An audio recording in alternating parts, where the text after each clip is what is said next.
I the only one who feels that all the AI chat apps look similar? Well, this one is trying to make things different. They've just launched Crushlange, where you can chat with your AI partner while having a blast taking a challenge. Try to get your AI partner's heart meter to 100% before energy runs out.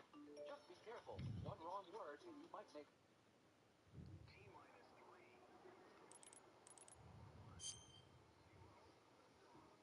Konami.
After the end of World War II, the world was split into two, East and West. This marked the beginning of the era called the Cold War.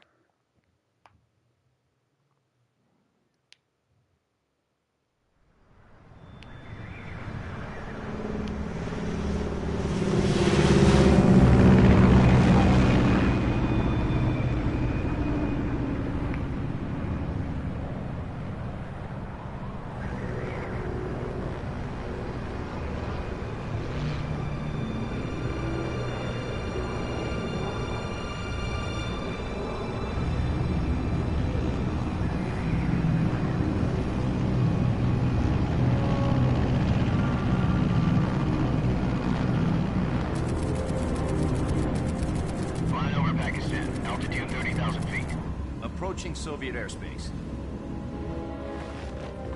20 minutes to drop off. Commencing internal depressurization. Equipment check. Arm main parachute. All right. You ready to go? Drop zone still showing a high pressure mass. Cav okay. Good. We've got high visibility.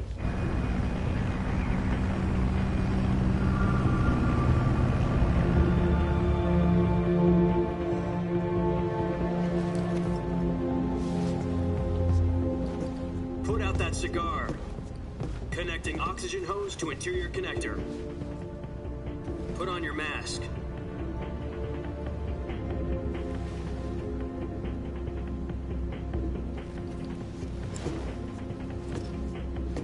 Does this panty waste know what he's doing? Approaching release point. 10 minutes to drop off. Hey, are you deaf? He said put out the cigar and put on your mask.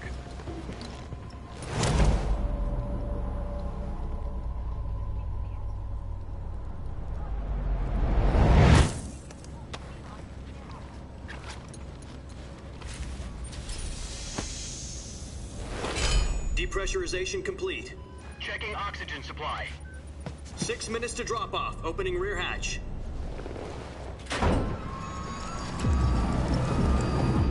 Ooh, let's go.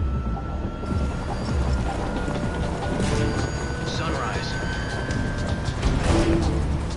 Come on, let me jump. I want to jump. I don't think it is, but let me jump. It's bullshit.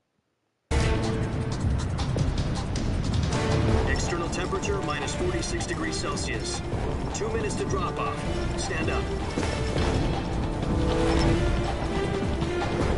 You'll be falling at 130 miles per hour. Try not to get frostbite from the wind chill. 1 minute to drop off. Move to the rear. Activate the alarm bottle. This is one for the history books. The world's first halo jump. 10 seconds to drop off. Stand by. Status okay. All green. Prepare for drop-off. Countdown. 5, 4, 3, 2, 1. Spread your wings And fly. God be with you.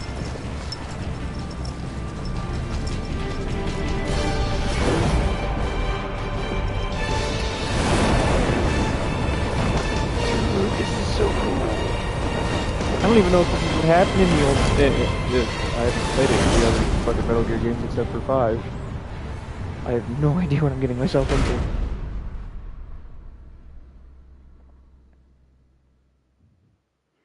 Jack, I've got some important news. The head of the CIA has finally given us the green light for the Virtuous mission. Virtual mission? No, the Virtuous mission. The future of our Fox unit depends on it. If it succeeds, we'll be officially organized into a unit. Virtuous mission? Sounds like some kind of initiation ritual. You know, don't get cocky. This isn't a training op. Right. So what exactly is this wonderful mission? Well, about 2 years ago, a certain Soviet scientist requested asylum in the West through one of our moles. His name is Nikolai Stepanovich Sokolov. He's head of the OKB-754 Design Bureau, one of the Soviets' top-secret weapon research facilities, and the East's foremost expert on weapons development. Sokolov? Isn't he that famous rocket scientist? The very same. On April the 12th, 1961, the Soviets achieved the first manned spaceflight in history. The Earth was blue, but there was no God. Well spoken.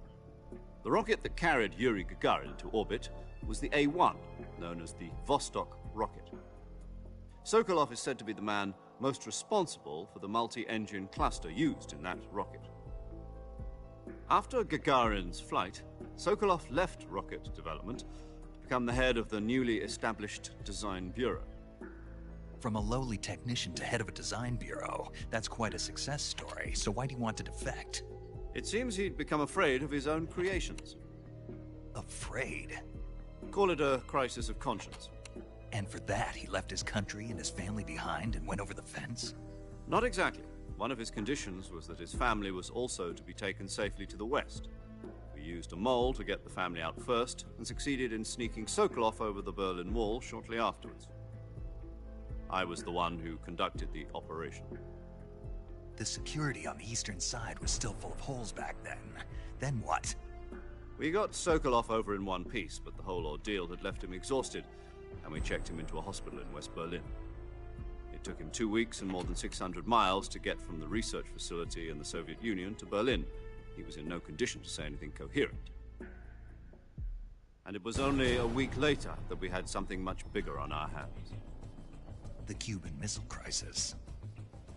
October the 16th, 1962, President Kennedy received word that the Soviets were in the process of deploying intermediate-range ballistic missiles in Cuba. The President demanded that the Soviets dismantle and remove the missiles. At the same time, he announced a naval blockade to prevent further missile shipments from reaching Cuba. But the Soviets didn't back down, instead placing their armed forces on secondary alert. Soviet transport ships carrying missiles continued on course towards Cuba. US and Soviet forces went on alert for an all-out nuclear war.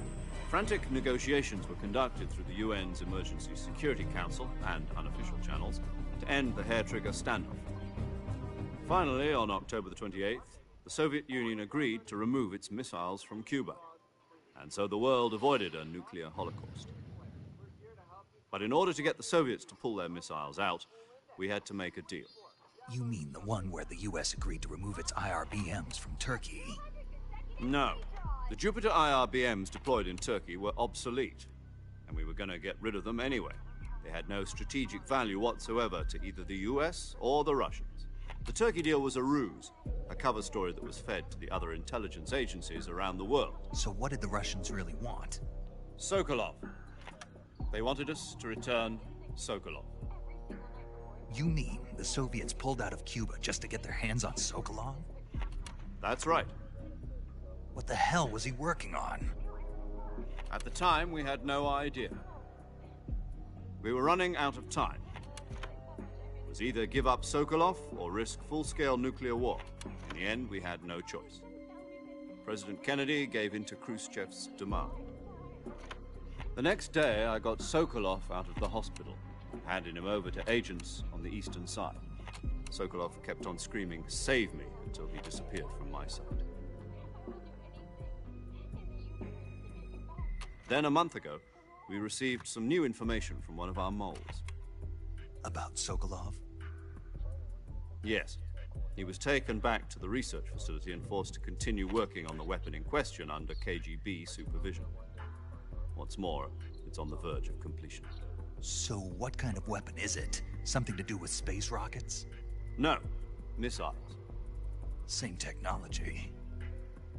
I guess you're right. We don't know the details, but it appears to be a new kind of nuclear device. For half a year now, the Soviets have been conducting frequent nuclear tests at Semipalatinsk. Something to do with the weapon, I assume. We're talking about a secret weapon so big that Khrushchev was ready to pull out of Cuba to get it back. Is Sokolov still in the facility?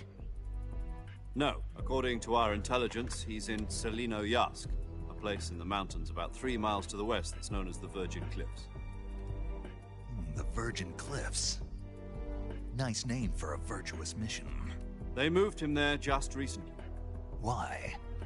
Apparently, they're conducting a field test of the weapon, but it's our best chance to get him back. This mission would never have been possible if he was still in the research facility. This is our last chance. Sokolov must have known that too when he contacted us.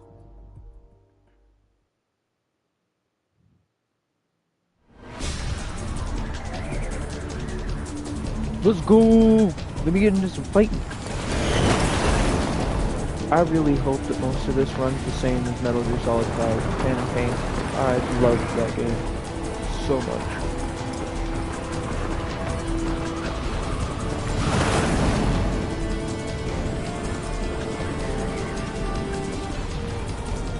Kind of sad they didn't actually add a proper ending Listen to the up, game. Jack. But Your mission is to infiltrate Selinoyarsk in the Soviet mountains, ensure the safety of Sokolov, and bring him back to the west.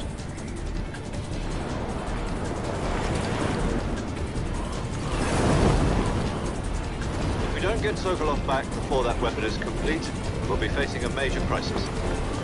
The clock is ticking.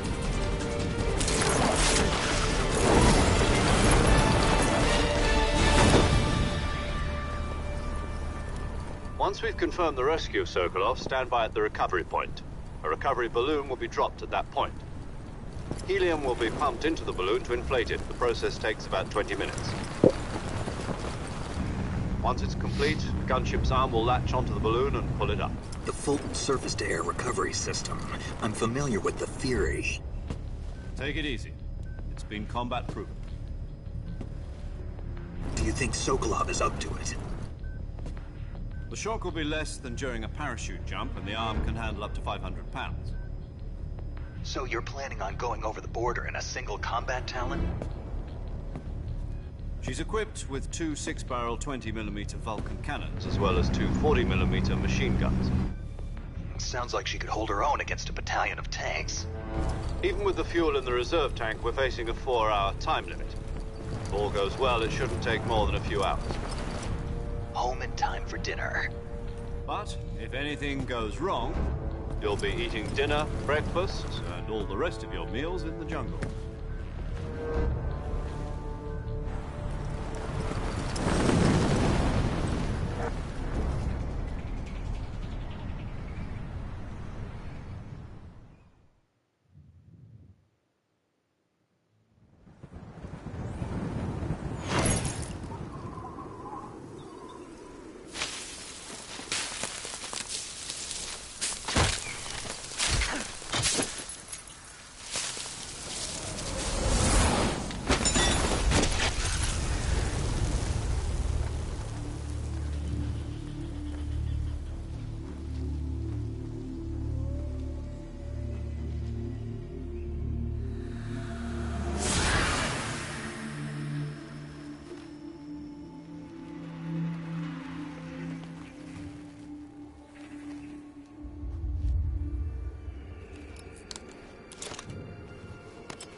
you copy? You're already in enemy territory, and somebody might be listening in. From here on out, we'll be using code names to refer to each other. Your code name for this mission will be Naked Snake. I'll be referring to you as Snake from now on. You're not to mention your real name. Snake? What, you don't like snakes? What do you mean? You've eaten one before, haven't you? In survival training? I'm glad to hear that. I don't know if I'd ever order one in a restaurant, but... Be careful, you might not have a choice. What about you, Major? What should I call you? Let's see. I'll be Tom. Call me Major Tom. This will be a sneaking mission. You must not be seen by the enemy. You must leave no trace of your presence. Is that clear? This kind of infiltration is the Fox unit's speciality. In other words, weapons and equipment are procured on site. That goes for food as well. You're completely naked, just as your name implies. Great. Now I see why you asked me if I like snakes. I suppose calling me Snake was your idea of a joke, too. No. There's a good reason for that. I'll tell you later when the time is right. Gotcha. Getting back to the subject, how exactly am I supposed to feed myself? You've been issued a knife and a tranquilizer gun. Use them to hunt for food. You'll also find some medical supplies in your backpack. Yeah, about the backpack. I lost it in a tree on the way down. I see. Well, you'd better go back and get it then. You know where it is? No problem. I can see it from here. It's stuck on a branch. To climb a tree, stand in front of a tree that's covered. I'll be monitoring your progress over the radio. We can't risk violating Soviet airspace, but I'll be in the gunship. My frequency is 140.85. I'll give you a call if I need to talk to you. If you need to talk to me, use the send function. Okay, Snake, go get your backpack.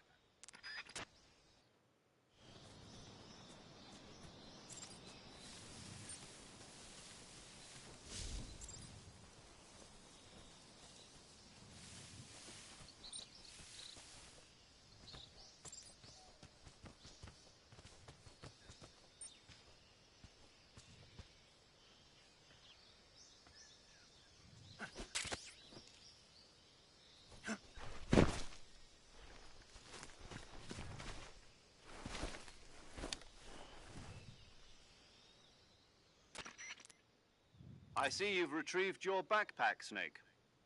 To equip a weapon, it's necessary to take it out of your backpack. In the survival viewer, choose Weapon from the backpack. Your available weapons will be displayed in a list on the screen. From that list, choose the weapon you want to equip and press the Enter button. For other equipped items, just do the same thing from Item. Got it. Use the survival viewer backpack. Yep, that's right. Survival is fundamental to this mission. After you've been out in the field for a while, your stamina will start to drop. If your stamina gets too low, it'll affect your performance. You won't be able to shoot accurately, for example, and your wounds won't heal as smoothly. Keep an eye on your stamina so you don't run out. To recover lost stamina, you can hunt for local flora and fauna. You can use either your tranquilizer gun or your knife to hunt. My only weapon is a Mark 22 Hush Puppy tranquilizer gun? That's right. It's been fitted with its own suppressor. However, the suppressor will deteriorate every time you fire. Once its durability reaches 0, the noise suppression effect will be gone. So don't get too trigger-happy with it. The suppressor's durability is shown in the icon. Any weapons and equipment beyond what you're carrying now, you'll have to find as you go. I have to find my own weapons and equipment? Whose crazy idea was this, anyway? Solo covert actions are standard Fox operating procedure. You can't leave any traces of your presence. No weapons, equipment, footprints, sweat, or bodily waste. The same goes for bullets and cartridges, too. Your presence in enemy territory is already a violation of international conventions of warfare. There aren't supposed to be any American soldiers in Russia. It could spark an international incident. You can't let anyone see you. You can't let the enemy know you're there. This is a stealth mission. You're a ghost, Snake, in every sense of the word. And there'll be no rescue if you're captured. The military and US government will deny any involvement in the affair. Then I'll just have to take care of myself, huh? I'm afraid so. You've been given a fake death pill for that purpose. SIS guidelines stipulate that soldiers on covert ops like this one be issued a potassium cyanide capsule. Tape it to your body so you can take it when you need to. How generous of you. Use it if you're taken prisoner by the enemy. It'll send you into a state of false death for a short time. Fooling them into thinking that I'm really dead. So, how do I come back to life? Just take the revival pill. You mean that thing they put in my tooth before the mission? That's the one. But be careful. If you remain in a state of false death for too long, nothing will be able to bring you back. Remember that. I'll keep it in mind. You said this was a solo mission, right? Right. I guess that means I can't count on any reinforcements. Correct. The mission rests entirely in your hands. A real one-man army. Relax. There's a support team ready to back you up over the radio. Who? I'll introduce them to you.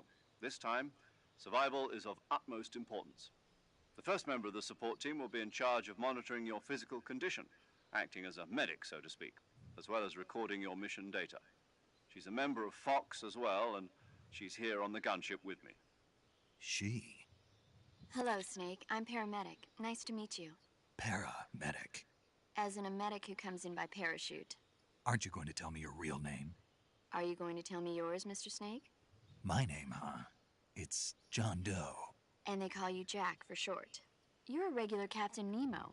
A name means nothing on the battlefield. After a week, no one has a name. What's your name? Jane Doe. Very funny. I wasn't joking, but I'll tell you my name only if you manage to make it back alive. My frequency is 145.73. She's also in charge of recording your mission data. Whenever you want to save, send a message over the reserved save frequency, 140.96. So saving lets me record my mission data. That's right. It also records the state of your health. Good to know. There's one more person I want to introduce you to, Snake. Huh? Speaking of snakes, you remember the boss, don't you? A legendary soldier and your mentor. Actually, it was the boss that got the DCI's authorization in the first place. She's going to be serving as Fox's mission advisor. The boss is? She also helped me plan this mission. She and I were at SAS together. Jack, is that you? How many years has it been? Boss? That's right. It's me. Talk to me. Let me hear your voice. It's been 5 years, 72 days, and 18 hours. You've lost weight. You can tell just by the sound of my voice. Of course I can. I know all about you. Really? Well, I don't know anything about you. What's that supposed to mean? Why'd you disappear on me all of a sudden? I was on a top-secret mission. You didn't need me anymore. But there were still so many things I wanted you to teach me. No, I taught you everything you needed to know about fighting techniques. I taught you all I could. The rest you needed to learn on your own. Techniques, sure. But what about how to think like a soldier? How to think like a soldier? I can't teach you that. A soldier needs to be strong in spirit, body, and technique. And the only thing you can learn from someone else is technique. In fact, technique doesn't even matter. What's most important is spirit. Spirit and body are like two sides of a single coin. They're the same thing. I can't teach you how to think. You'll just have to figure it out for yourself. Listen to me, Jack. Just because soldiers are on the same side right now doesn't mean they always will be. Having personal feelings about your comrades is one of the worst sins you can commit. Politics determine who you face on the battlefield. And politics are a living thing. They change along with the times. Yesterday's good might be tomorrow's evil. Is that why you abandoned me? No, it had nothing to do with you. I already told you, Jack. I was on a top-secret mission. A soldier has to follow whatever orders he's given. It's not his place to question why. But you're looking for a reason to fight. You're a natural-born fighter, but you're not quite a soldier. A soldier is a political tool, nothing more. That's doubly true if he's a career soldier. Right and wrong have no place in his mission. He has no enemies and no friends. Only the mission. You follow the orders you're given. That's what being a soldier is. I do whatever I have to get the job done. I don't think about politics. That's not the same thing. Sooner or later, your conscience is going to bother you. In the end, you have to choose whether you're going to live as a soldier or just another man with a gun. There's a saying in the Orient, loyalty to the end. Do you know what it means? Being patriotic. It means devoting yourself to your country. I follow the president and the top brass. I'm ready to die for them if necessary. The president and the top brass won't be there forever. Once their terms are up, others will take their place. I follow the will of the leader, no matter who's in charge. People aren't the ones who dictate the missions. Then who does? The times. People's values change over time, and so do the leaders of a country. So there's no such thing as an enemy in absolute terms. The enemies we fight are only enemies in relative terms, constantly changing with the times. As long as we have loyalty to the end, there's no point in believing in anything, even in those we love. And that's the way a soldier's supposed to think? The only thing we can believe in with absolute certainty is the mission, Jack. All right, but do me a favor. What is it? Call me Snake. Snake? Oh, right. Your codename is Snake. It suits you well. That's right. The legendary unit that the boss put together during World War II was a snake. The Cobra unit, a group of heroes that brought the war to an end and saved the world. As long as you've got a legendary hero backing you up, you'll be fine. Isn't that right, Snake? Yeah. I can't think of anyone else I'd rather have with me. Oh, and one more thing, boss. Yes? It's good to hear your voice again. Same here. After all, who knows if either of us will make it out alive? Snake, you are always best at urban warfare and infiltrating buildings. But this is the jungle. Survival is going to be key. Those CQC techniques I taught you are sure to come in handy. CQC?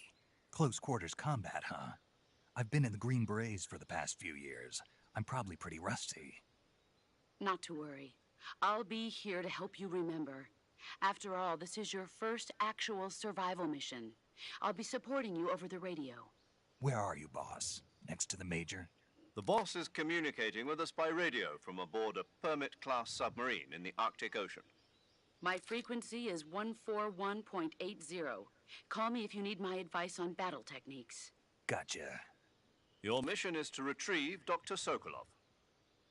Dr. Sokolov is being held in an abandoned factory located to the north of your current position. Avoid heavy combat and don't let anyone see you.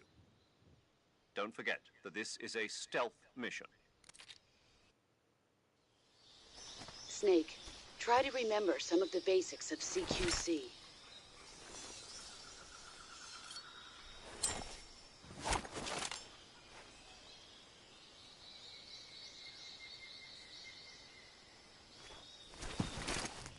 Commencing virtuous mission now.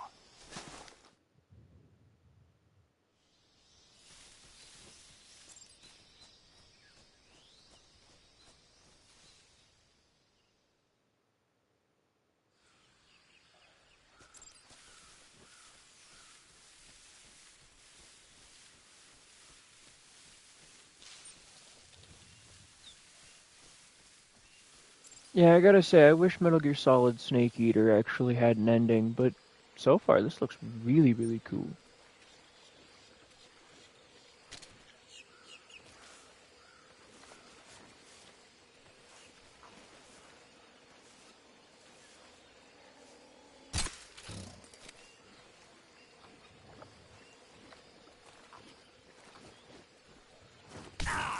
Oh!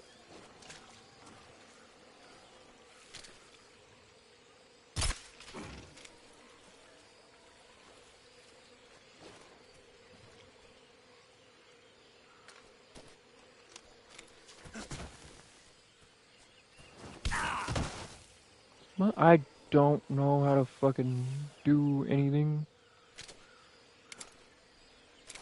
I'm gonna leave the crocodile alone. That's another croc.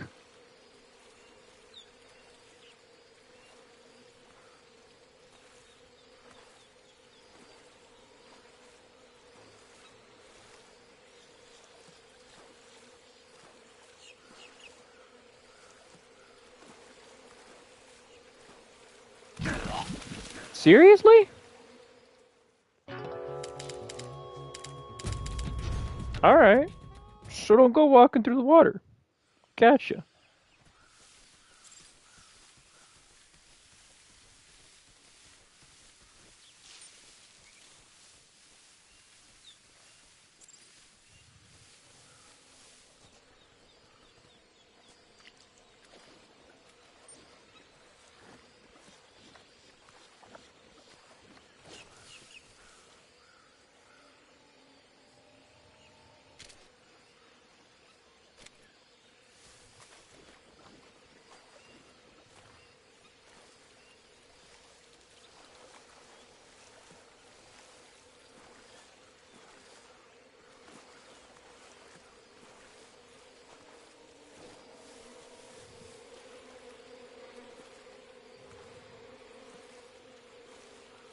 That's better.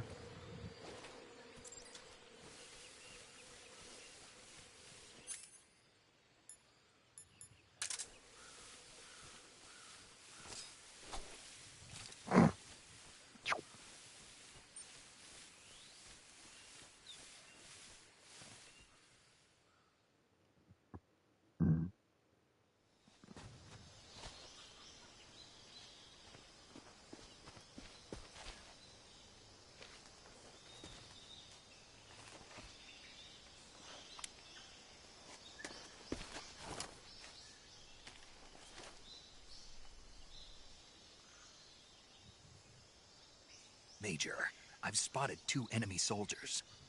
They're probably KGB troops sent to guard Sokolov. AK-47s and grenades.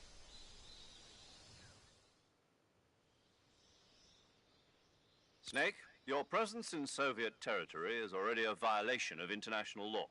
Do, do, Can't do, let the do. Kremlin find out that the CIA and the American government are involved. Contact with the enemy is strictly prohibited. Don't engage them in battle either. This is a stealth mission. Got that? The Major is right. The point of this mission is to sneak through the jungle without being seen. The success of the mission depends on how well you use your camouflage. Change your camouflage by selecting Camouflage from the Survival Viewer. The Uniform option lets you pick your uniform, while the Face option lets you change your face paint. Choosing camouflage that blends in with your surroundings will help you conceal yourself more effectively. Also, don't forget that anything that moves will stand out in the jungle. If you just stand up and run around like an idiot, you're bound to be spotted. But if you crawl instead, you should be able to sneak by without being noticed. You can see how effective your camouflage is by looking at the Camo Index. The Camo Index shows how well your current camouflage blends in with the surrounding area. The higher the value, the harder you are to spot, and vice versa. The key is to make yourself one with nature. Keep that in mind as you go along, okay?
Who's that?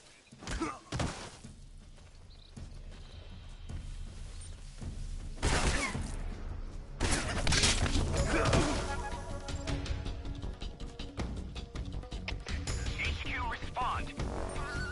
This is HQ. Patrol here. Enemy sighted. Requesting backup. Acknowledged. Reinforcements.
I want some more. HQ. This is HQ. Patrol here. We've lost sight of the intruder, going into high alert. Acknowledged. The enemy is still nearby. Pursue and engage him.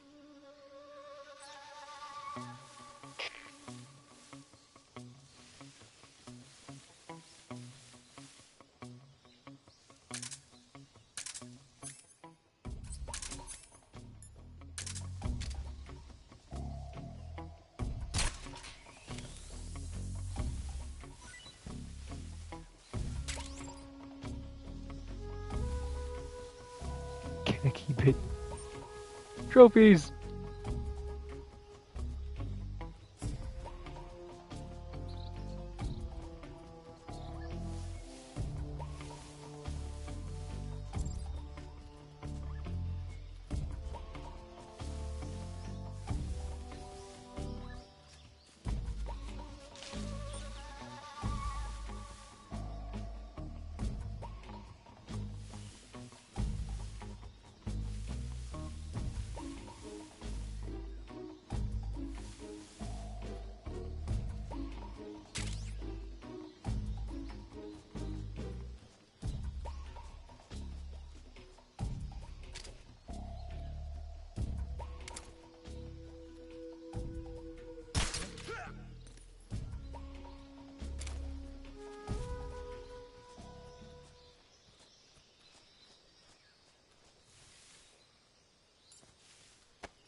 Oh, that's right, I should probably equip it.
Major, I've reached the abandoned factory where Sokolov is supposedly being held.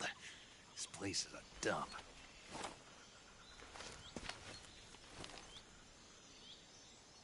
I can't see Sokolov from here. The security is pretty tight. There are sentries posted around the perimeter. I wonder how many are inside.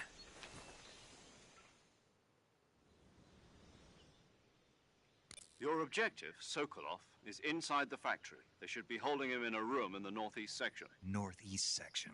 Got it. Be careful. Your mission is to bring Sokolov back alive. He must not be exposed to any kind of danger. Do not approach Sokolov while in the alert phase. Right. Oh, and one more thing, Snake. You mean there's more? No, it's just that when you get to Sokolov, I want you to tell him something from me. And that is? Sorry for being so late. Is that all? Yes. Understood. Beginning my approach to the target.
Oh, shotgun. Hell yeah.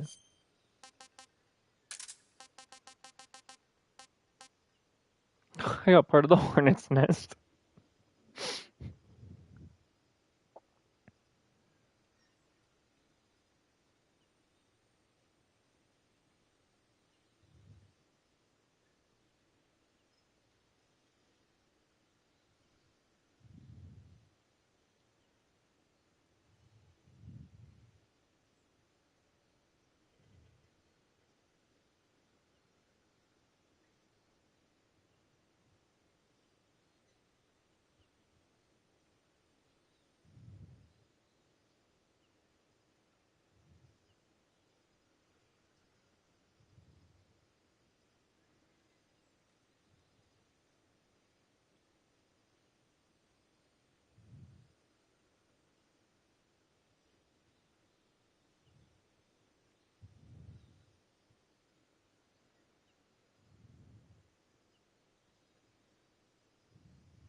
Who was that?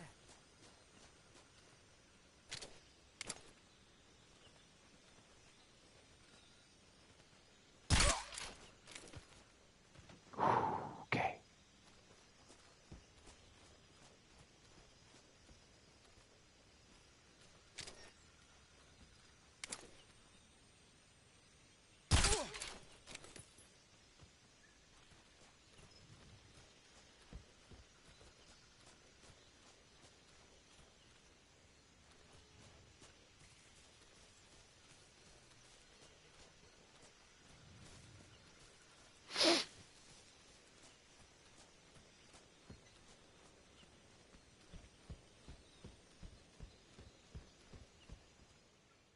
All right.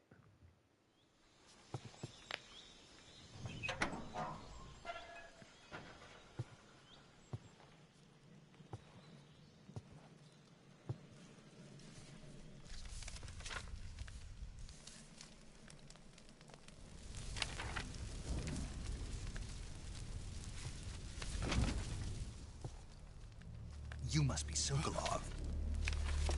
Are you one of Volgin's men? You'll never get it from me. No. I'm a CIA agent. I've come to escort you back to the other side of the Iron Curtain. You're CIA? Yeah. I was sent by Major Zero, the man who got you out 2 years ago. Zero? I have a message from him. What is it? He said to tell you sorry for being so late. Did he now? What does it mean? It means he's a man of his word. But we've got no time for this. You have to get me out of here before they arrive. Who's they? Colonel Volgin of GRU. You in the West know him as Thunderbolt. Thunderbolt? Never heard of him. He's a member of the Army's extremist faction, a man who seeks to seize control of the motherland. Ever since the Cuban Missile Crisis 2 years ago, Khrushchev has been pursuing a policy of peaceful coexistence with the West. Despite resistance and criticism from hawks in the army and the provincial authorities, Khrushchev has managed to suppress the opposition so far. But the failure of his agricultural policies has put him in a precarious position. And on top of that, the tragedy last November. President Kennedy's assassination. Precisely. In a sense, Khrushchev has lost his biggest partner, and his power base is rapidly crumbling away. A certain group is plotting to use this opportunity to seize power by rallying the anti-government forces, overthrowing Khrushchev, and installing Brezhnev and Kosygin in his place. The mastermind behind this plot is Colonel Volgin of the GRU. He has control over another secret weapons research facility much like this one, OKB-812, known as the Granin Design Bureau, and is using it to further his plans. But that is not enough to satisfy him. Now he's plotting to seize the secret weapon I have been developing here and use it as leverage in his bid for power. Quite the dastardly man.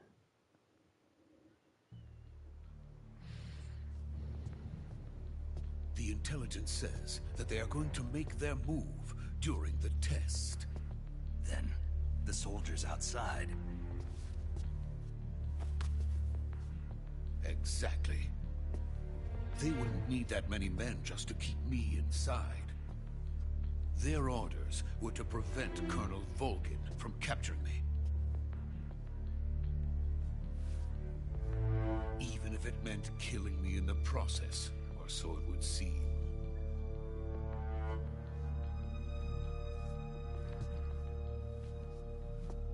Volgin will come. I'm sure of it. You must get me out of here before then. Leave it to me. I'm a ninja. By the way, We're gonna leave the beginning your of this. Russian is superb. Where did you learn to speak it? From my mentor. Is that so? America's truly a frightening country. Having second thoughts? No. I have no love for this place. Let's go.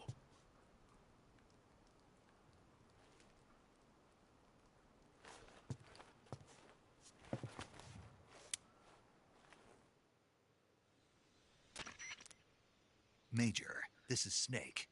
Sokolov is safe with me. He's doing fine. No injuries. Good work, Snake. Now hurry up and get Sokolov to the recovery point. We'll rendezvous with you there. Roger. What about the sentries? I managed to get past them. I see. What about the boss? We lost contact with the boss some time ago. What happened?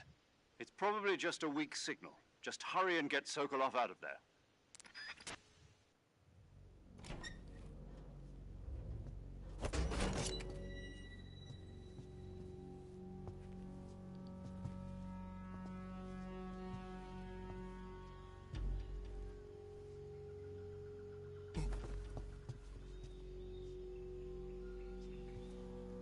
Yeah.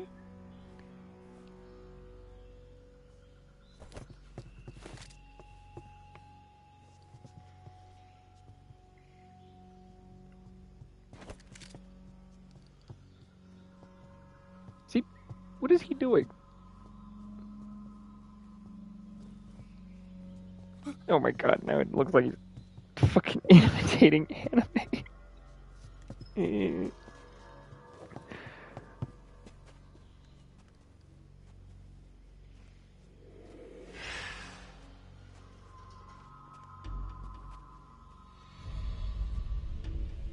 Oh no.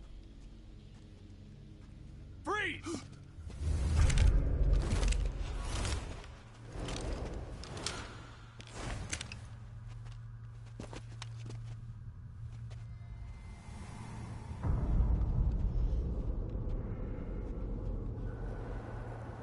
So this is the legendary boss. Is this Ocelot? It's Ocelot! Huh? We meet at last. Although he's not holding a revolver, that's sad. You're from the Ocelot unit of Spetsnaz. Huh. What's a GRU soldier doing here? Soldier?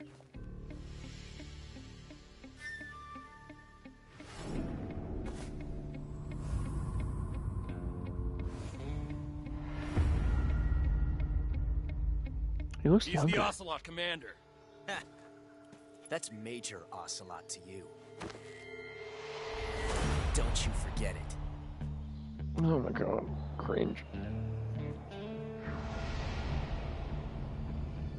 So Josh is Keaton. ours.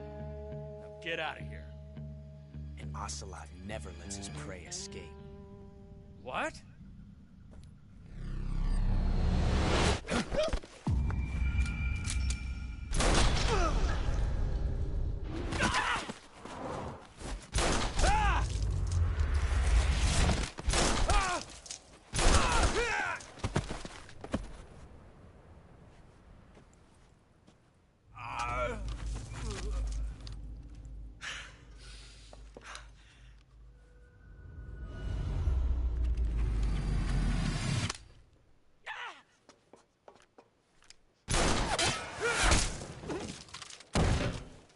Oh, badass. I always liked Ocelot.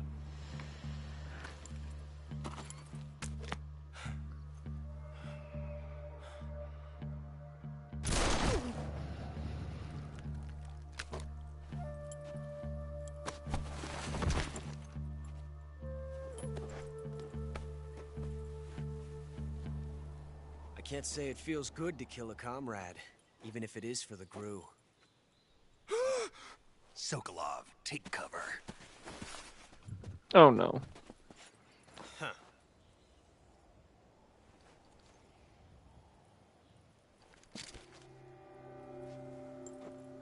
Huh.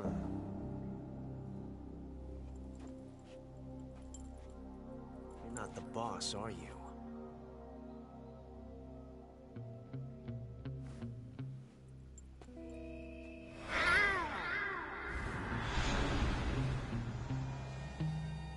Okay.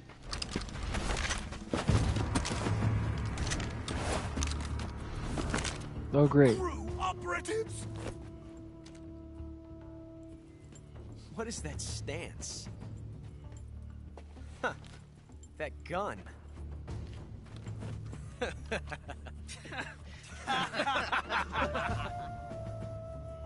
If you're not the boss, then die.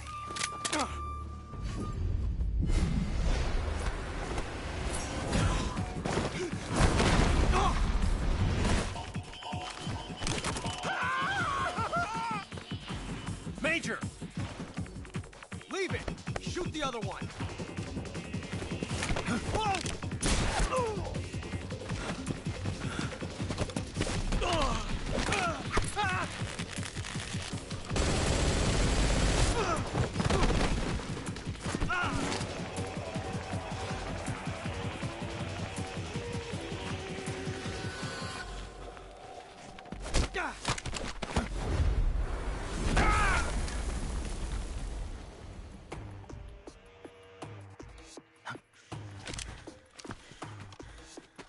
You tranked him, and he's trying to stay focused and alert, and it's not working.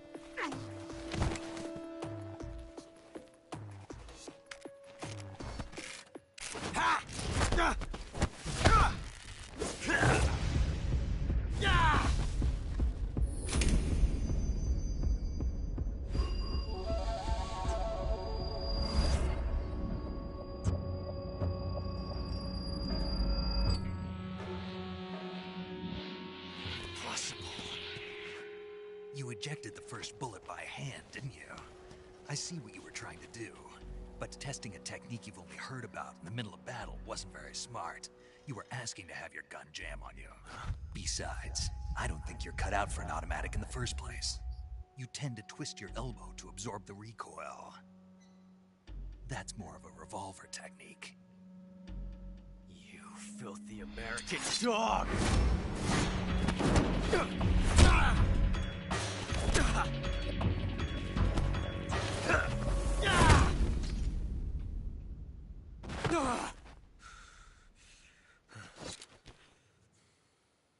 But that was some fancy shooting. You're pretty good. Pretty good.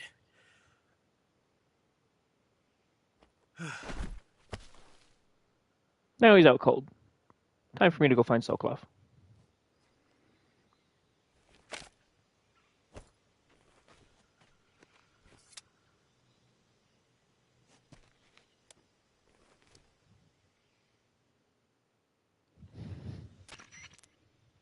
Major, do you read me? I read you. Snake, you all right? I've run into a few snags. These guys were after Sokolov too. Apparently they were taking orders from a GRU colonel named Volgin. A GRU colonel? Part of an internal Soviet power struggle, according to Sokolov. Something between the KGB and GRU. Between Khrushchev's supporters and Volgin's. Sokolov was being guarded by the KGB and hunted by GRU? Snake, it sounds like this could be even hotter than Cuba. I don't like it.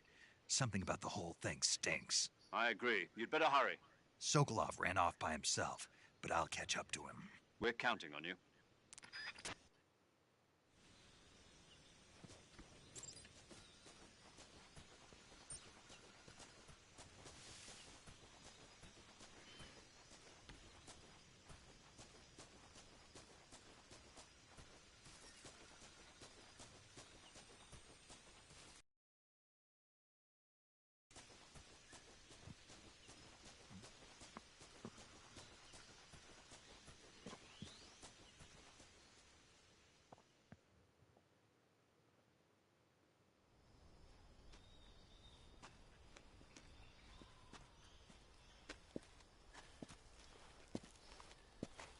You okay? Those men were from the Ocelot unit. Spetsnaz? Yes. The best GRU has to offer. They're coming for me. I'm finished. Calm down. I'll get you out of here, I promise. And we got some of the best backup we could ask for. Look.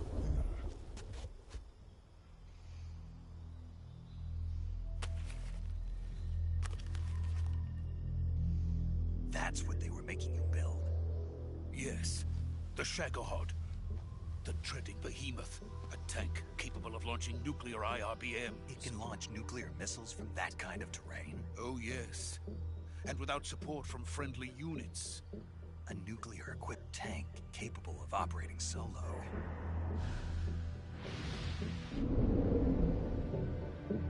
A Metal Is that Gear. thing finished? No, this is only the end of Phase 1. It won't be truly finished until we complete Phase 2. Phase 2. The weapon's true form. If it is completed and the Colonel gets his hands on it, it will mean the end of the Cold War. The end of the Cold War? Yes. And then the Age of Fear will truly begin. A world war. I had no choice but to cooperate. I didn't want to die. I wanted to see my wife and child again in America. Please, take me to America, quickly. They cannot complete it without my help. Got it. Let's go.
Boss?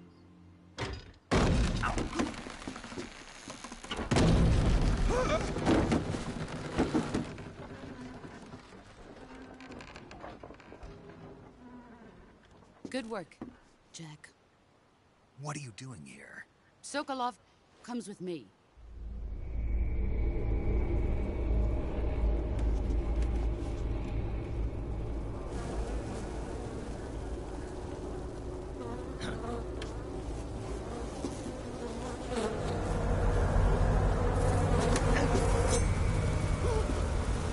Hornets?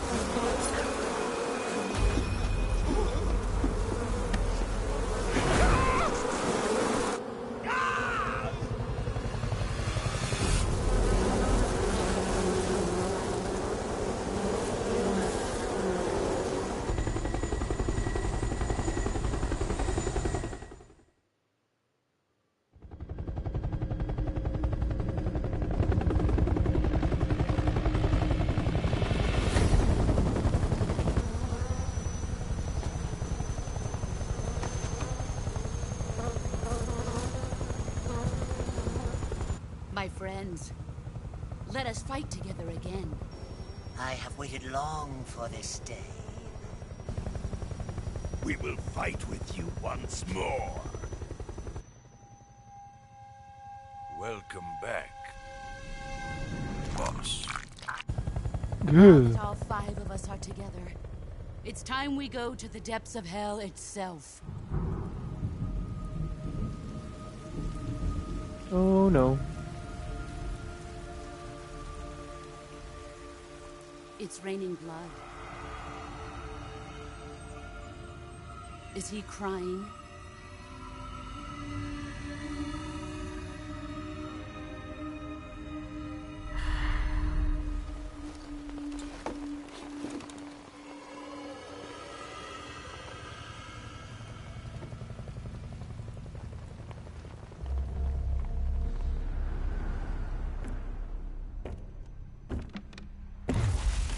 Kuwabara, Kuwabara.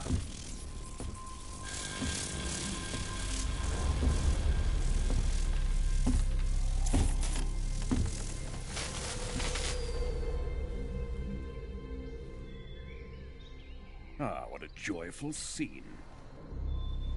Colonel Vogan. Welcome to my country.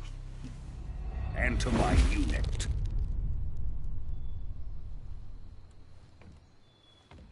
Boss, what is this? I'm defecting to the Soviet Union. Sokolov is a little gift from my new hosts.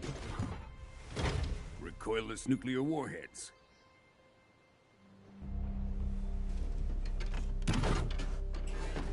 These will make a fine gift for me. This can't be happening. Who is he? Another one of your disciples? Are we taking him with us? No, this one is still just a child. Too pure for us Cobras. He has not yet found an emotion to carry into battle. What are you talking about? Think you can pull the trigger?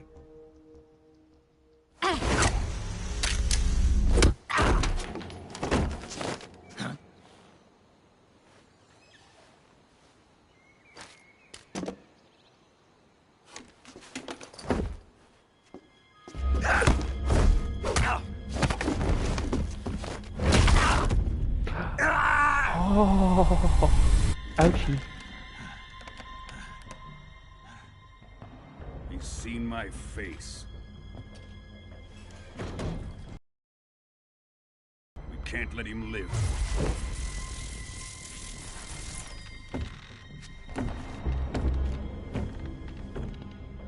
If Khrushchev finds out about this, we're finished.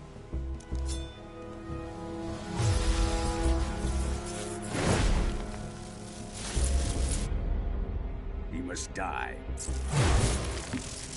Wait. He's my apprentice. I'll take care of him.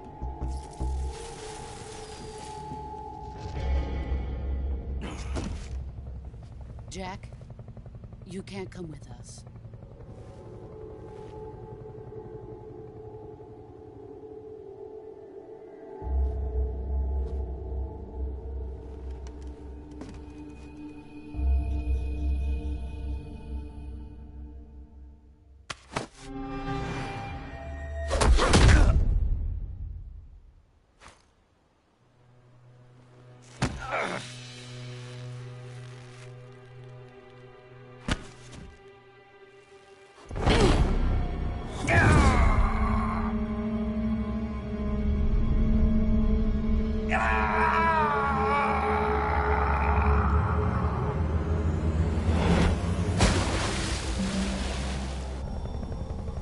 The new blood has been rejected.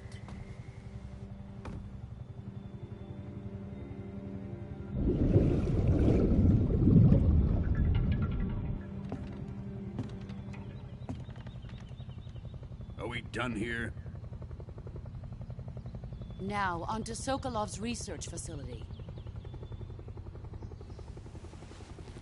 Shagohod is ours.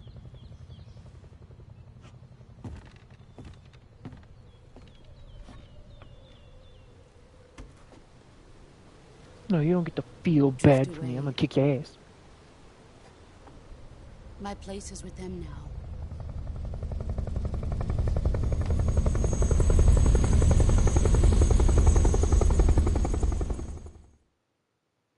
I will come back with a vengeance.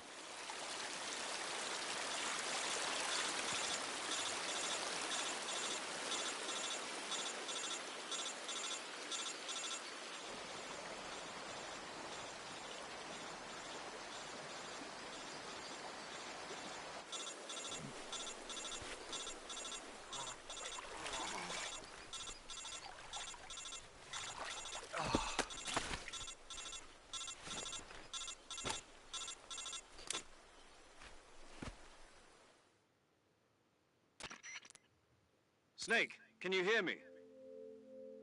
Yeah, just barely. Snake, listen to me. You need emergency medical treatment. Can you move?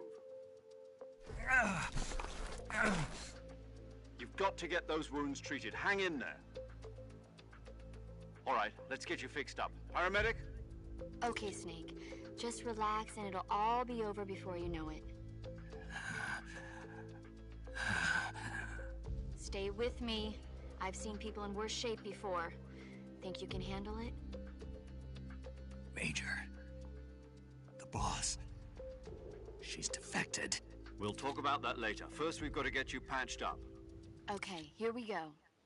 First, open the Survival Viewer with the Survival Viewer button. If you select Cure, you can start the treatment. Healing is divided into 2 types of treatment: medicine and surgical procedures. Your injuries include a fractured left elbow and rib bone, and lacerations on your upper arms, right elbow, and abdomen. They need to be fixed using surgical treatment. Move the healing cursor with a movement stick to the affected part of your body, and press the enter button. Once you've selected the affected area, use the movement stick to select the medical item, and then press the enter button. With this method, you can use items to help your recovery process. Treat a bone fracture, first secure the affected area with a fastener, and then wrap it in bandages. That should do it. For lacerations, you'll need disinfectant to clean the wound, sutures to stitch it up, styptic to slow the flow of blood, and bandages to wrap the wound. If you do everything I mentioned, the wound should heal completely. Yeah. That... What?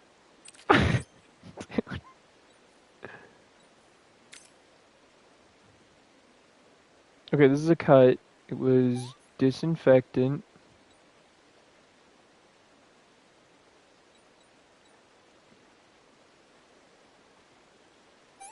Sutures.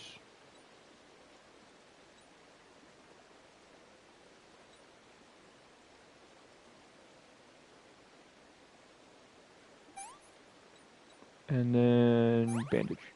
Sweet. Cut. Same thing. Disinfectant, suture, septic, band-aid.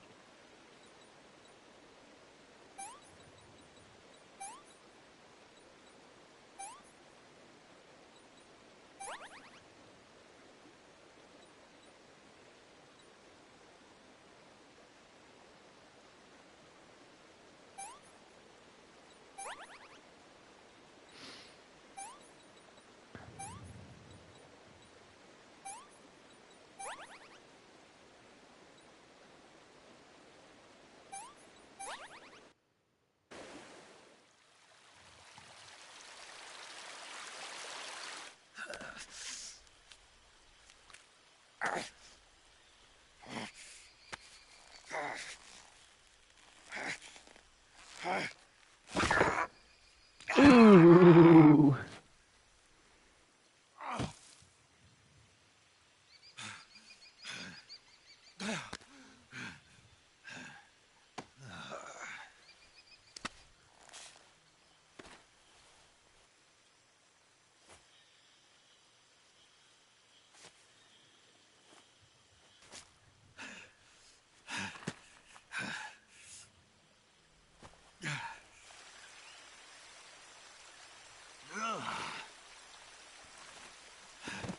Give the man some alcohol after this.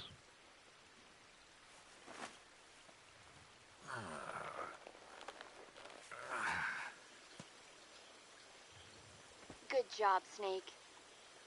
We're coming to get you now. Just stay where you are. We'll drop a recovery balloon.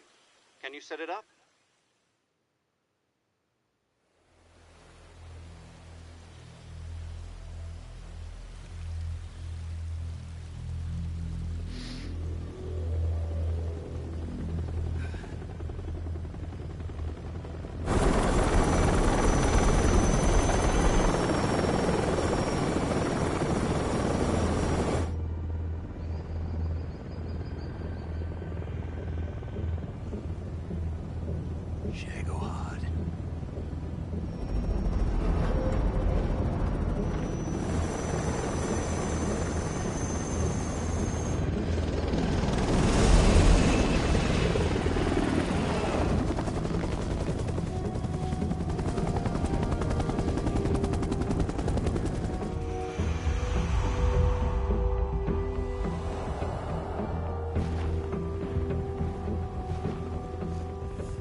Excellent. A great success.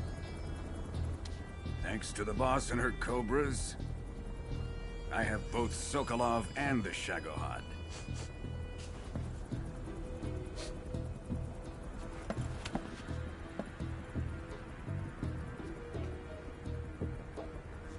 What are we going to do with the girl? Who is she? Apparently she's Sokolov's woman.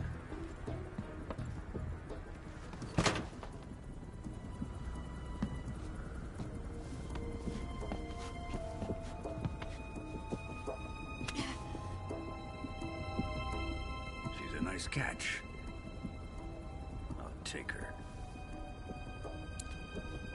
Not so fast, my dear.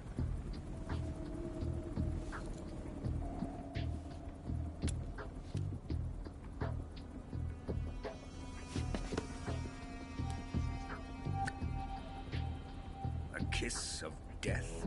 Are you KGB? We may be able to use her.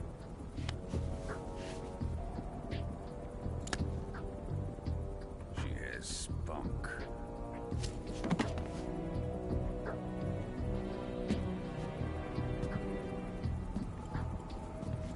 Shall we take her back to the base? Perhaps we should. We have no further use for Sokolov's research facility. I think it's time I gave this marvelous new toy a try. Colonel, even if they are our enemies, they're still our countrymen. But it won't be me that pulled the trigger. It'll be our friend, the American defector. You're going to nuke your fellow Russians? Remember the Alamo. Colonel!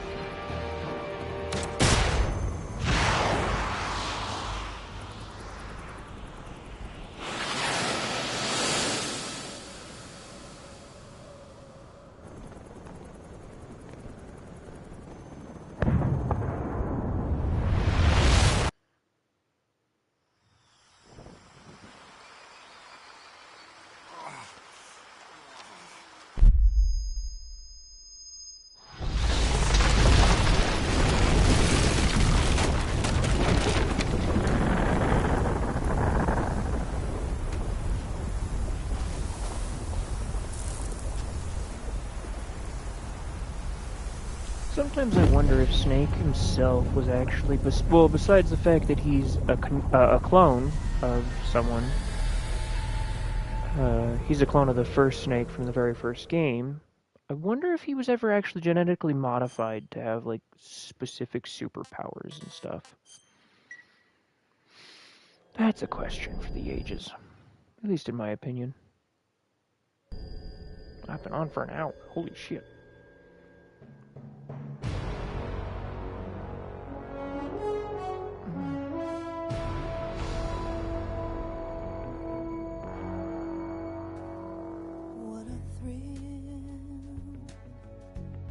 With darkness and silence through the night. This just sounds like a fucking James Bond opening. I'm searching and I'll melt into you. What a fear in my heart, but you're so supreme. I give my not for honor, but for you. In my time, there'll be no one else. Crime, it's the way I fly to you.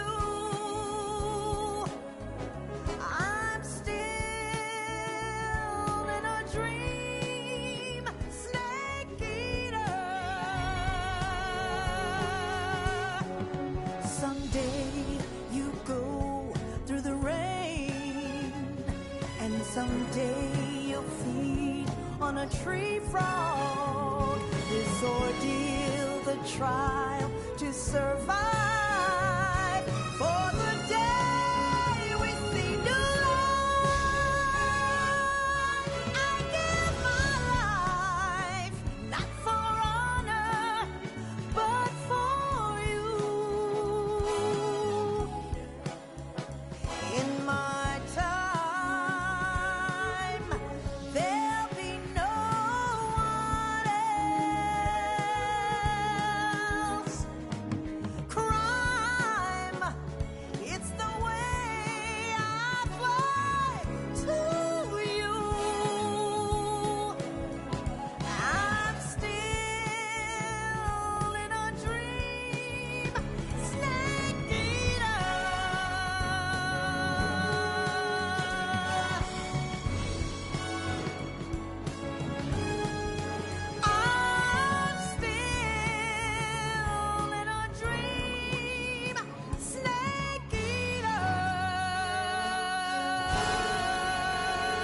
Currently flying over the Arctic Ocean. Altitude 30,000 feet. Approaching Soviet airspace. Arriving at the designated drone launch point. Drone oil pressure and voltage are nominal. Payload oxygen supply is nominal. Power supply to payload antifreeze system shows no problems. No gusts. All systems go for drone detachment. Snake, we can't risk a halo jump this time around. Airspace security has gotten tighter since we were last here. We can't get as close to the ground as we did during the Virtuous mission. So instead, we'll be using one of our newest weapons. Snake, you're being given an honor on par with Alan Shepard. This is our last chance. Show your patriotism. If you fail, you'll be back in a hospital bed again, waiting for the firing squad.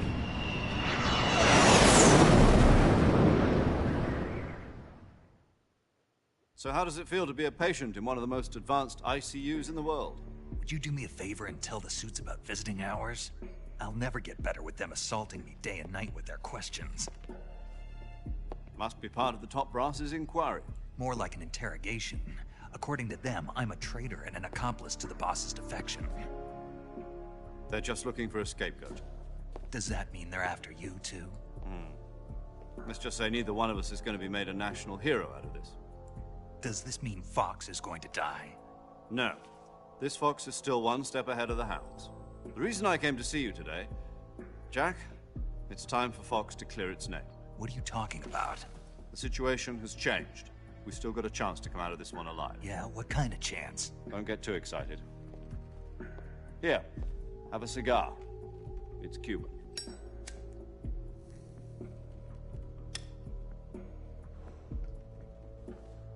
This morning, I had a meeting with the CIA. They decided when they're going to execute us? No. Something even bigger. Ooh. Yesterday, the White House received an unexpected call. President Johnson? Yes, I hear you, Mr. Chairman. It was a hotline call from Khrushchev to President Johnson. From the head of the Soviet Union? That's right. A few days ago, one of our country's main design bureaus, OKB-754, was destroyed in a nuclear explosion. At about the same time, our anti-aircraft radar picked up a signature that appeared to come from one of your military aircraft. Does any of this sound familiar to you? In retaliation, I have placed our armed forces on secondary alert. Depending on your response, I may be left with no choice but to order the military to maximum alert and unleash Armageddon.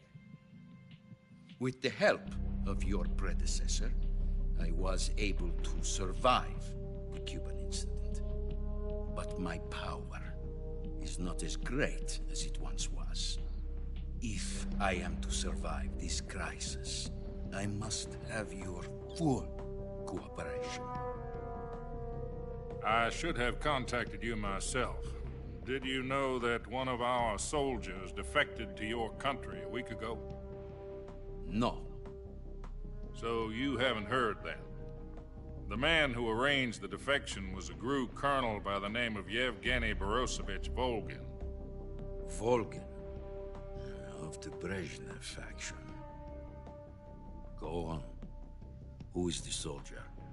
Her name is the Boss. She's a living legend. During World War II, she was the one who led us to victory in that war.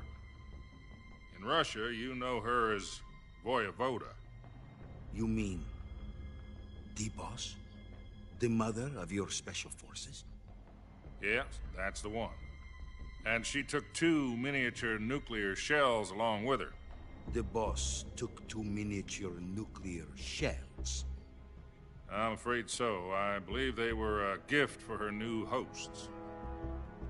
The Davy Crockett Atomic Battle Group delivery system was completed 2 years ago. But serious problems were found with the launcher's range and precision. Although they were mass-produced, they've never been deployed in battle.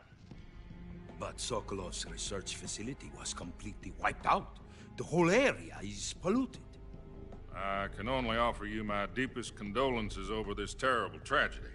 So, the boss, with Colonel Volgin's help, stole 2 experimental nuclear shells and took them with her as gift when she defected. Then, shortly thereafter, Sokolov's design lab, a top-secret military research facility, was destroyed by one of these weapons. Am I right so far? Yes, that's correct. And the American government denies any involvement in the affair. Is that right as well? That's correct. We were not involved in any way. Then what was a U.S. military aircraft doing on our radar screen? It was clearly in violation of our airspace.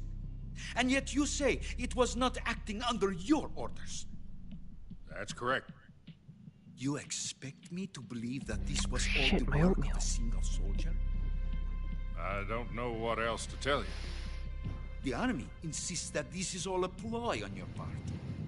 I've said it once, and I'll say it again. Our government had nothing to do with it. And I would like dearly to believe you. However, I'm afraid my power over the military has weakened since the Cuban incident. I will need some kind of proof that this was not the action of the American government. You have 1 week. You must catch the boss yourselves and recover the remaining nuclear device. Then, you must find some way to prove your innocence. Prove our innocence? Yes, preferably something painful. Prove to me that this is not merely another one of your tricks. The boss should be close to Colonel Volgin. How about a little co-action? I would not expect too much if I were you. The political situation here is unstable. And Colonel Volgin is a member of the Brezhnev faction, which seeks to topple my government. 1 week. You have only 1 week. And if it is not too much to ask, do something about Volgin as well. What is that supposed to mean? Nothing. It means nothing. Call it a modest gentleman's agreement to ensure our continued relationship. What if we can't prove our innocence? Then I will be unable to restrain the military. I will be ousted, and they will seek their revenge. A nuclear attack on the United States? I leave the disposal of this situation entirely to your discretion, Mr. President. Disposal? If you fail, it will mean the beginning of a new world war. To put it simply, in order to avoid a full-scale nuclear conflict, we have to prove that America was not involved in that explosion.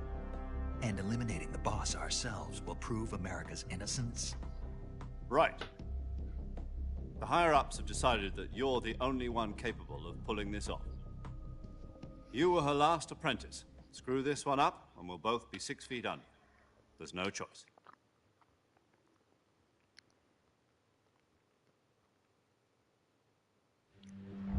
Are the Russians going to be helping us? The KGB has promised to lend us one of their communications satellites so that you and I can talk to each other. That's it? They've also put us in touch with a couple of insiders. Insiders? There was a defection in September 1960. Do you remember it? You mean the 2 NSA codebreakers who went over to the Soviet Union? Precisely. Since then, they've apparently been training with the KGB for exactly this kind of situation. Their code names are Adam and Eva. I've been told that Adam has infiltrated Volgin's ranks. We've also arranged for him to provide you with an escape route. You'll need to rendezvous with him when you get there.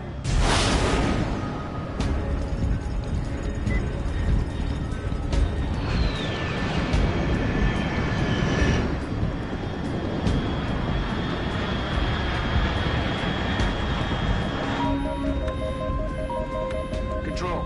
Unidentified aircraft detected. Altitude 30,000 feet.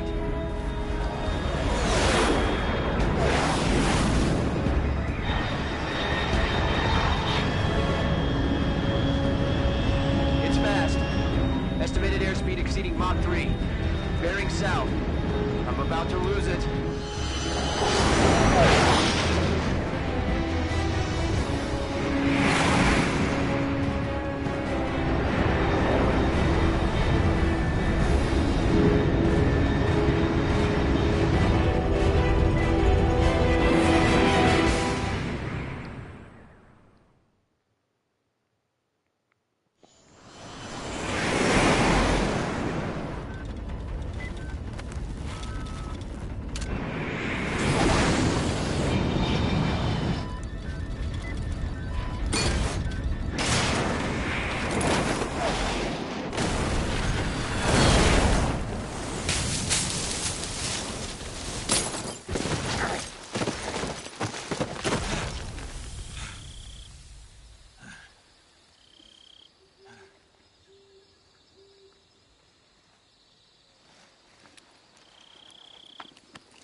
This is Snake. Do you read me? Loud and clear. Glad to see you landed safely. I got blown pretty far off target.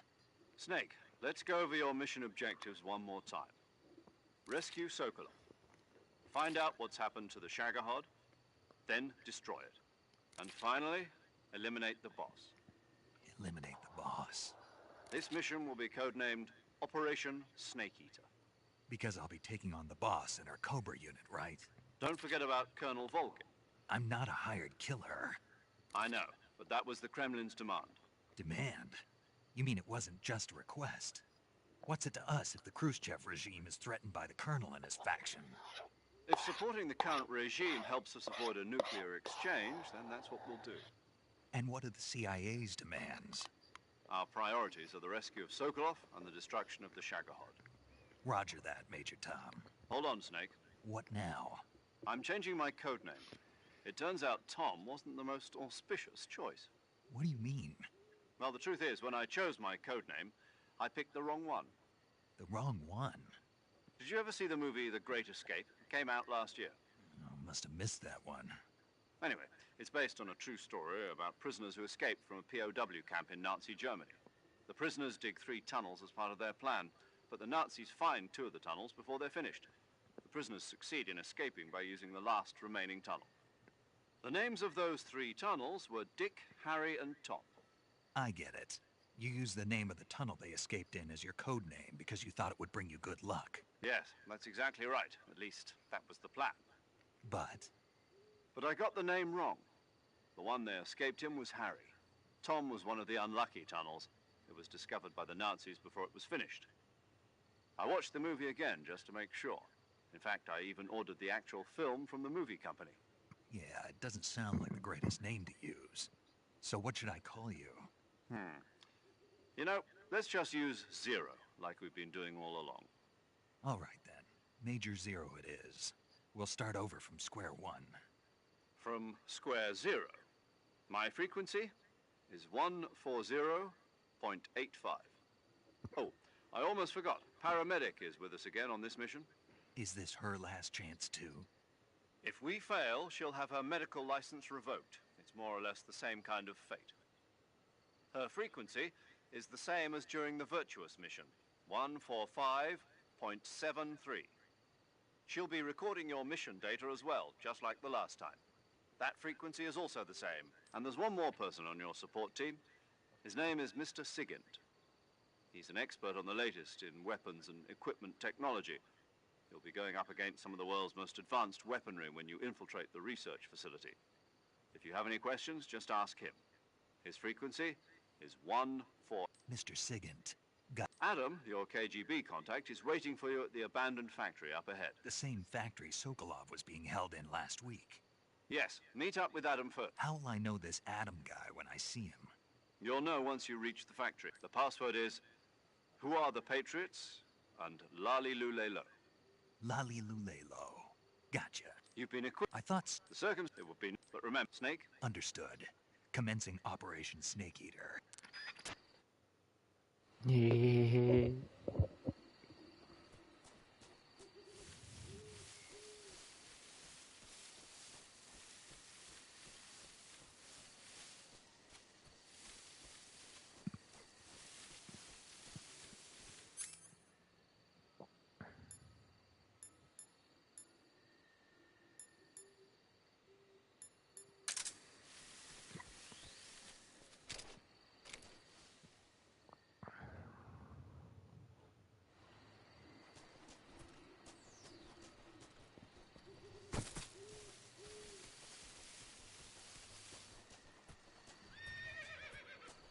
That's a horse.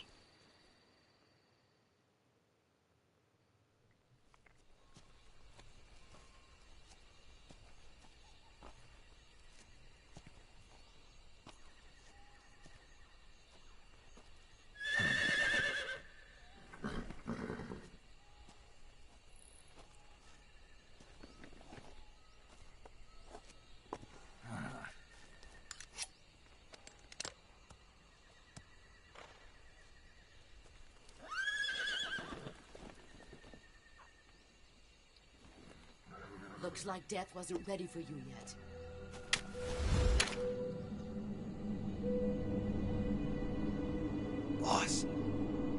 arm still hurt? What are you doing here?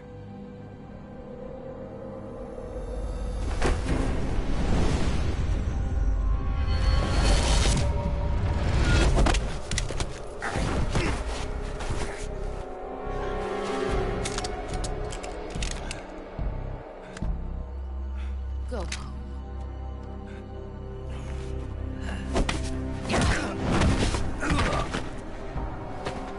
Go home. Gru and my sons are waiting up ahead. You don't have a prayer of finishing your mission. You're not even armed. Boss!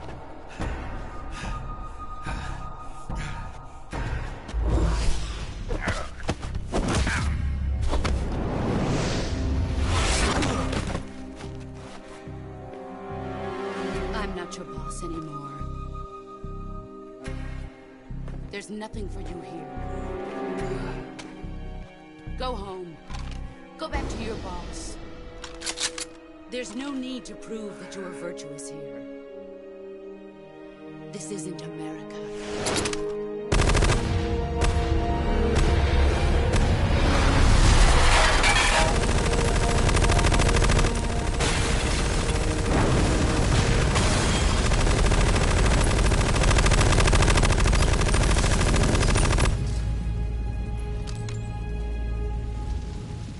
That should stir things up a bit. You'd better hurry.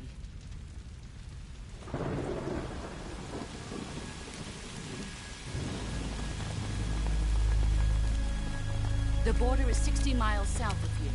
You ought to be able to run that far.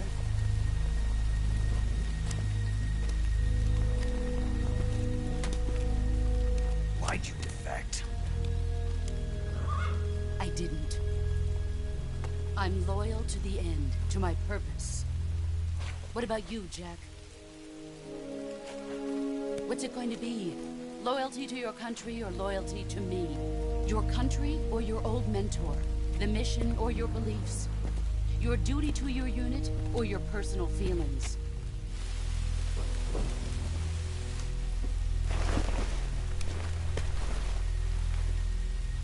You don't know the truth yet.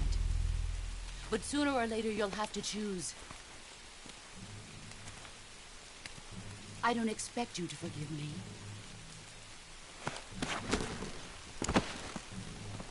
But you can't defeat me either. You know me too well.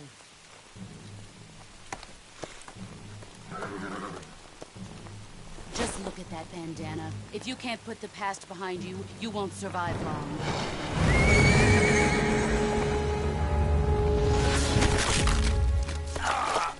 If we meet again, I'll kill you.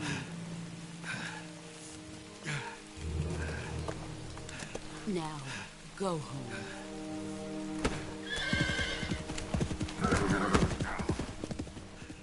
Great, another wound I've got to use the fucking cure. It's page 4.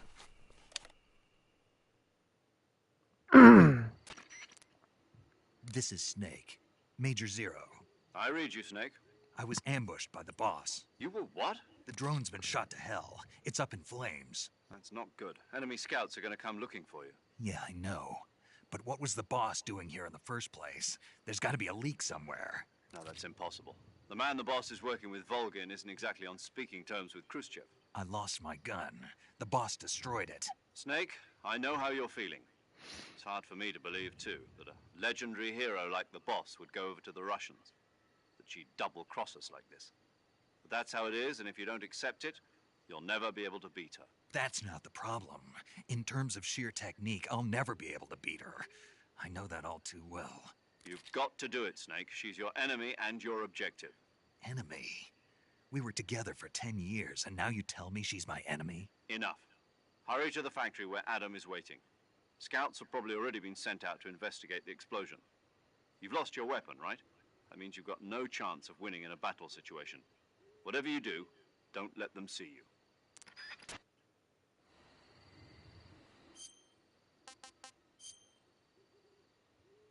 No. What? But a horse stomped down on my hand. Okay. Okay. I'm not gonna ask questions.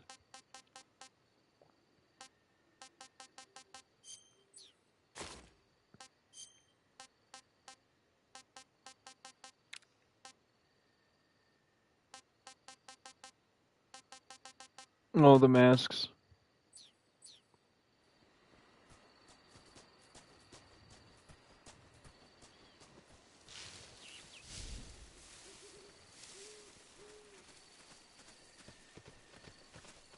Huh? Who was that just now? Is it the enemy?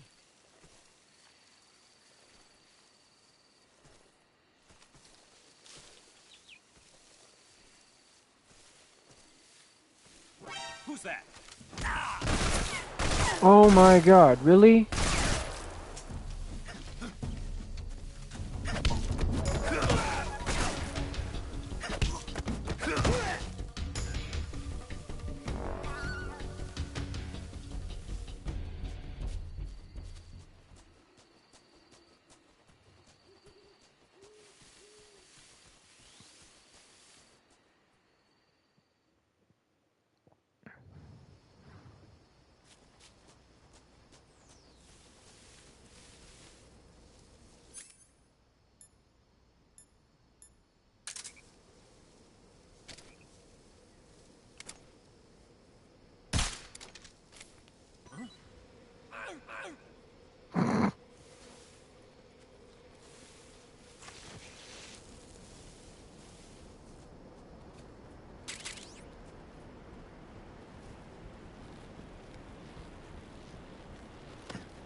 Seriously?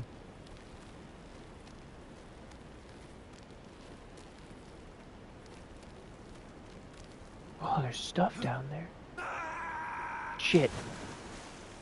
I didn't mean to do that.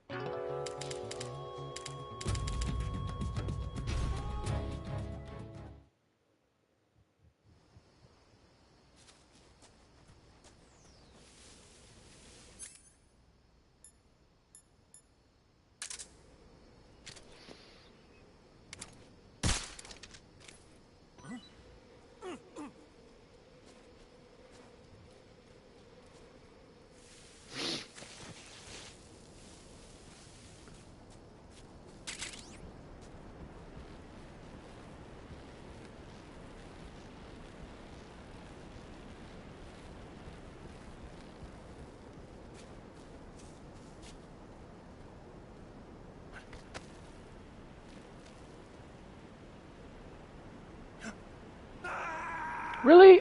Do I have to press X to grab onto the ledge if I drop? That's such bullshit. I'll be here for a minute.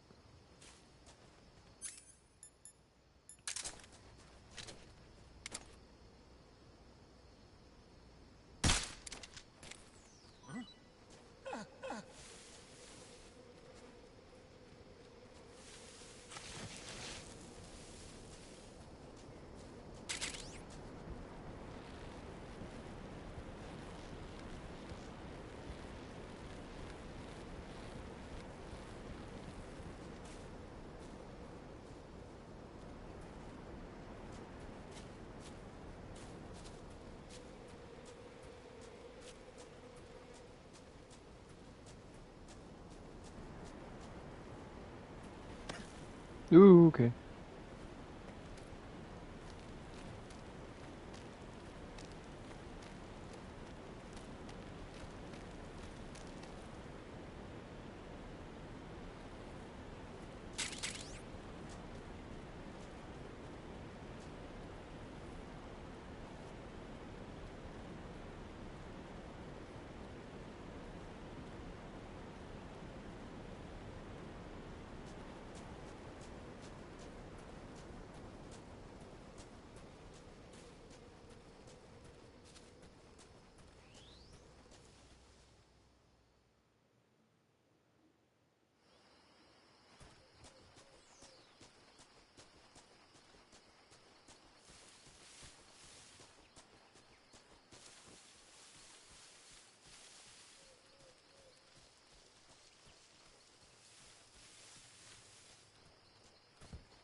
An AK-47.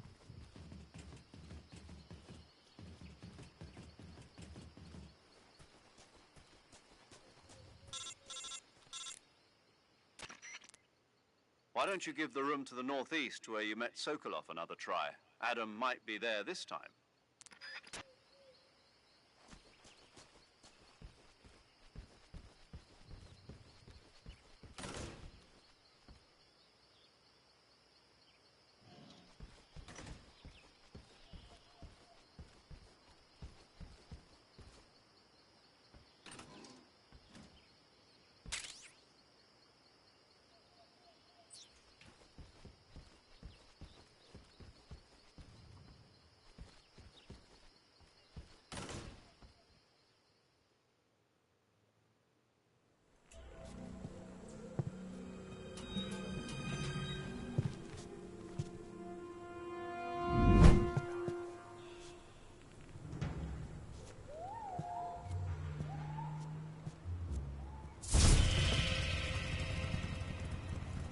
Sorry I'm late. Cut the engine. They'll hear us. Are you the agent they sent? Are you Adam? I thought you were supposed to be a man. Adam couldn't make it. All right, say the password. Who are the Patriots? Who are the Patriots? Answer me!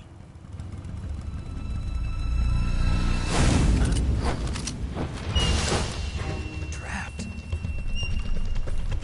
Get down!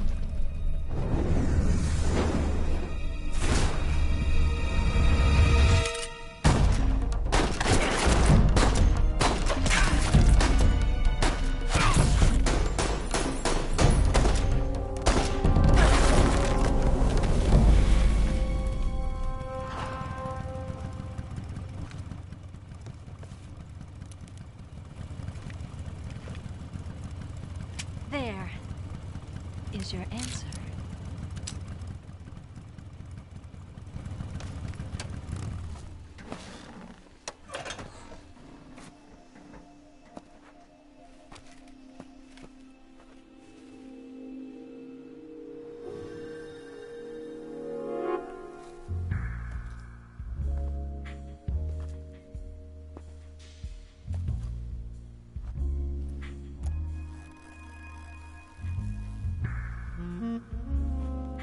Oh my god, it's like quiet all over again.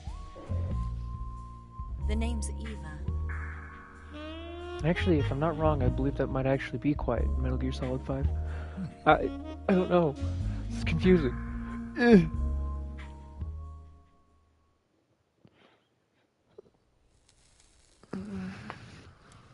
I mean, given the almost what looks like leather black bikini top, yeah, it kind of reminds me of This Quiet. wasn't part of the plan. What happened to Adam? What's your code name? It's Snake. Snake, huh? Well, I'm Eva. Are you here to tempt me?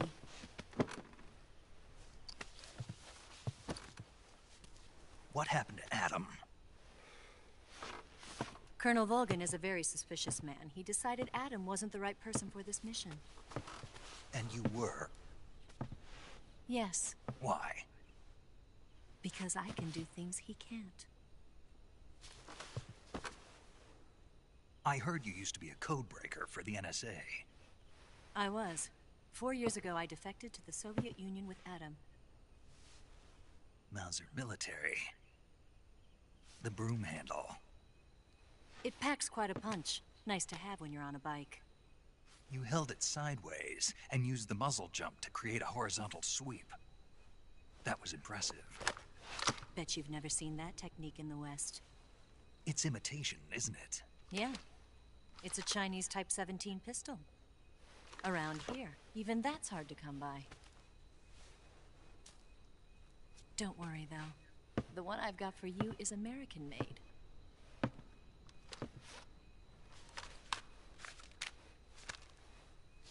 .45, huh?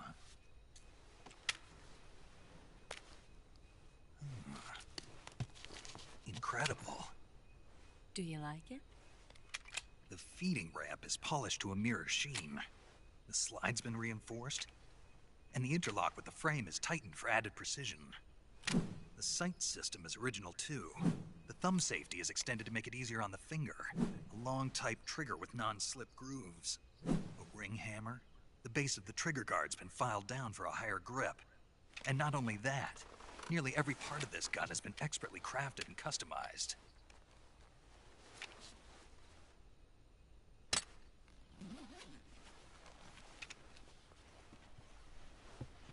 Where'd you get something like this? I grabbed it from a Western munitions armory. It probably used to belong to one of your officers, and there are more where that came from.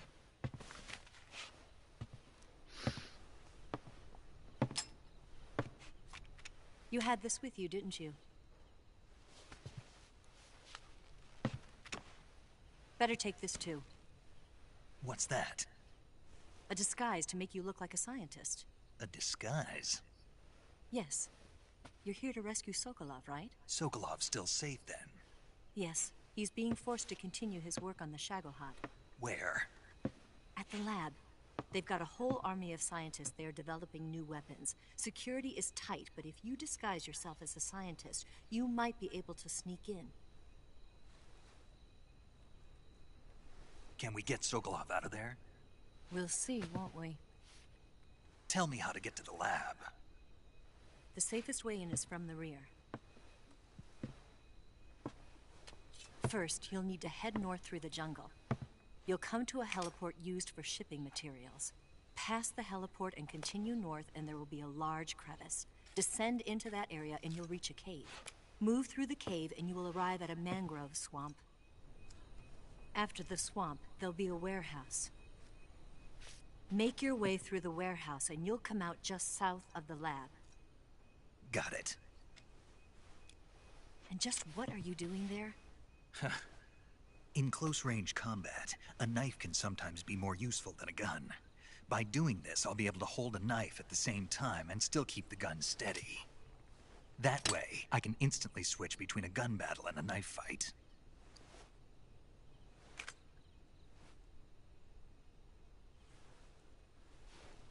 Right, let's get going. Wait a minute. What now? You must be tired. Why don't you take a little rest? I'll be fine. You'll never make it in your condition. It's a jungle out there. There's still an hour before dawn. It's dangerous to be out in the jungle at night without a guide. What about you? I have to get back. I can't be gone for too long. They'll start to suspect something.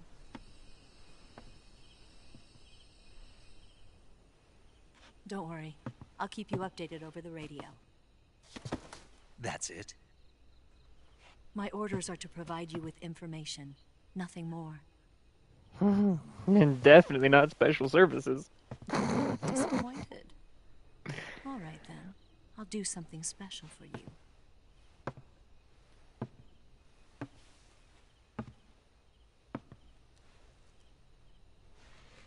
I'll stand watch until dawn. Now be a good boy and lie down. Damn. Why is every fucking woman Snake meets? What's the matter? Fucking... Oh my god. I don't know you well enough to trust you. How well do you have to know me to trust me? I don't know if I can trust anybody.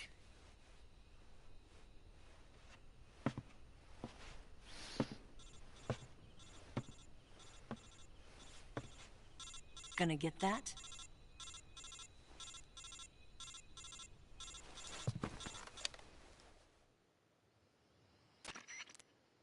She's right, Snake. You should get some sleep. Although in your condition, you really ought to be back in the ICU. Whenever you save the game and quit, you'll go to sleep. Sleeping allows you to gain back stamina naturally. Depending on how long you sleep, you may also recover naturally from sickness and injury. When you're tired or hurt, the best thing to do is just get some sleep. So do yourself a favor and take a nap. Doctor's orders, okay? Yeah, okay.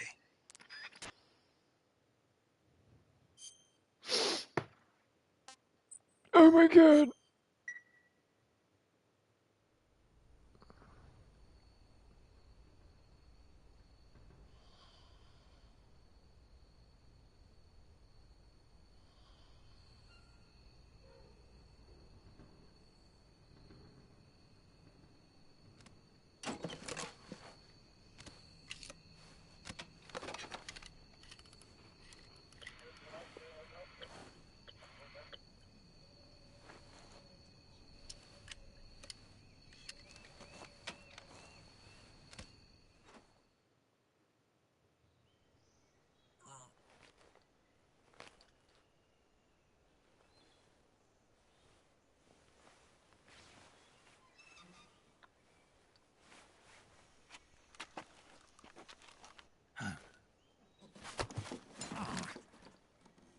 What's the matter? We're surrounded. I see 4 of them.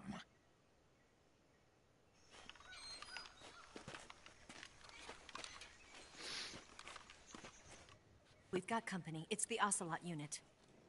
Let's get out of here. Hurry. Don't forget your gear. Here, give me a hand.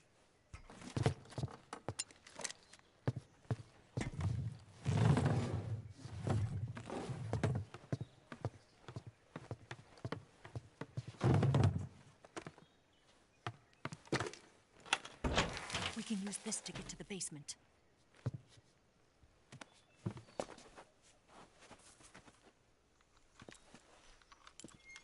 Damn it, Ocelot. I'll get past them on my bike. I'll call you later. Okay, I'll keep them busy. Huh? Don't go dying on me now. Ooh. First the show of titties and now a kiss. Let's go.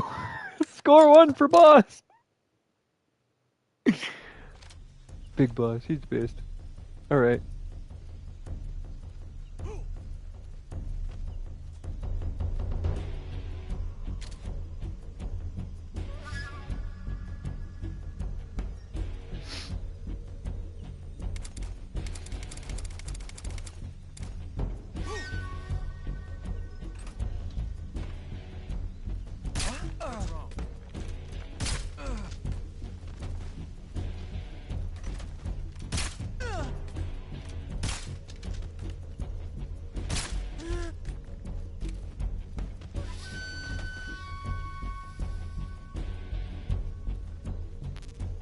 There were only 4, so why is that timer not going down?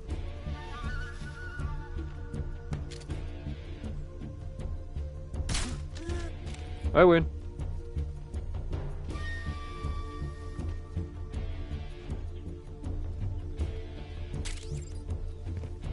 Cardboard box, yes!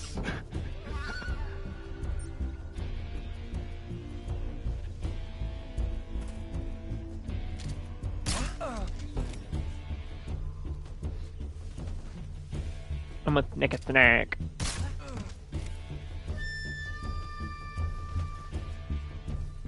I'm a naked snack.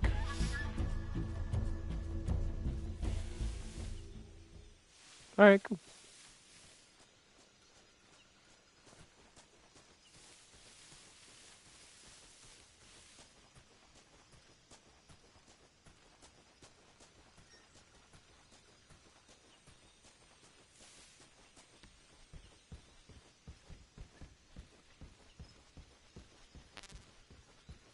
Is something else supposed to be happening here? A mine detector. Ooh, that might come in handy actually.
I is scientist.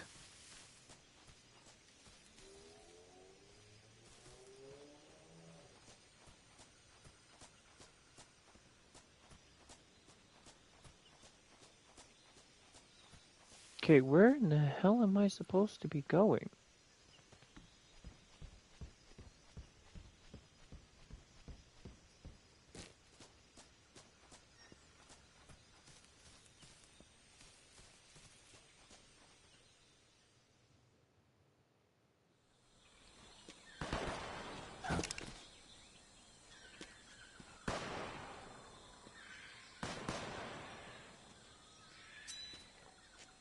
been waiting for this moment.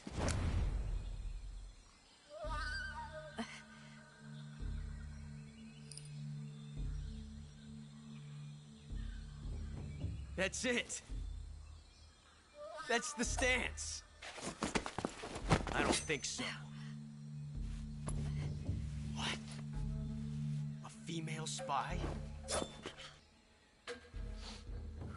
This bitch is wearing perfume. Stay where you are. I've had enough of your judo. I see you've got yourself a single-action army. That's right. There'll be no accidents this time. You call that an accident? Well, it wouldn't have happened if you hadn't been showing off. What did you say? It's a nice gun, I'll give you that. But the engraving gives you no tactical advantage whatsoever. Unless you were planning to auction it off as a collector's item. And you're forgetting one more very basic thing. You don't have what it takes to kill me. We'll see.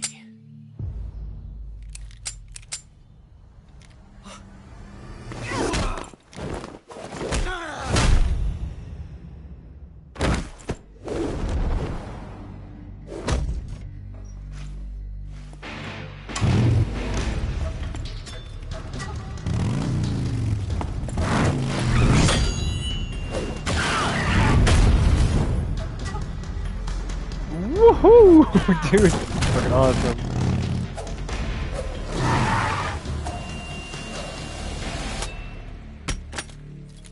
Six shots. That thing only carries 6 shots. The Makarov carries 8. You have to get a feel for how many you have left.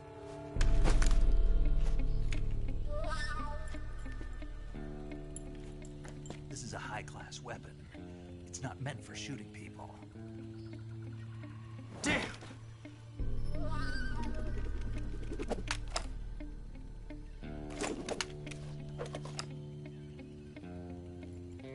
This isn't over yet.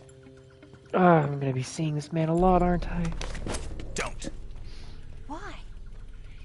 He's still young. You'll regret stopping me. Damn it! I've got to get back before he does.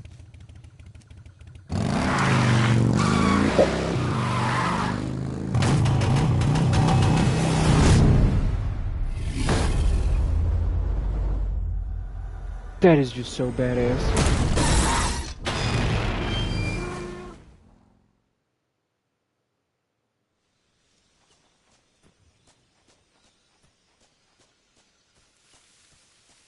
I should probably take that bandana off, shouldn't I? At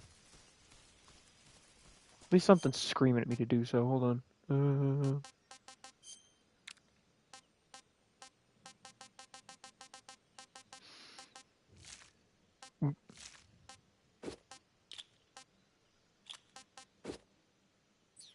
We'll do that.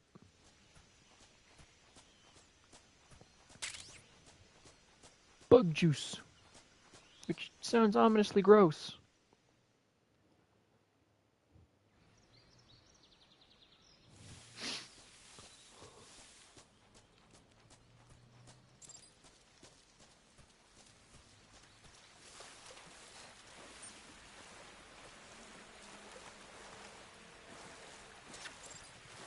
Oh, that's just a croc.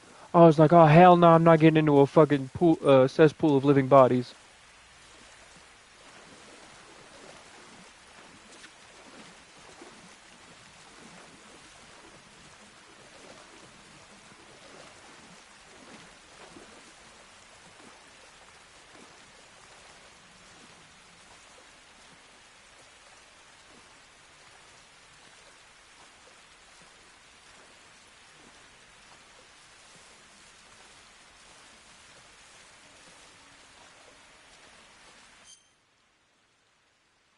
A leech?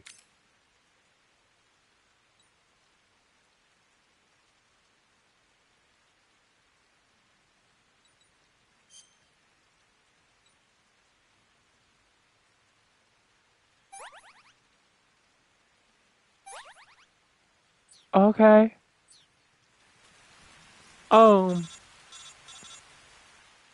What the fuck now? Sneak, are you there?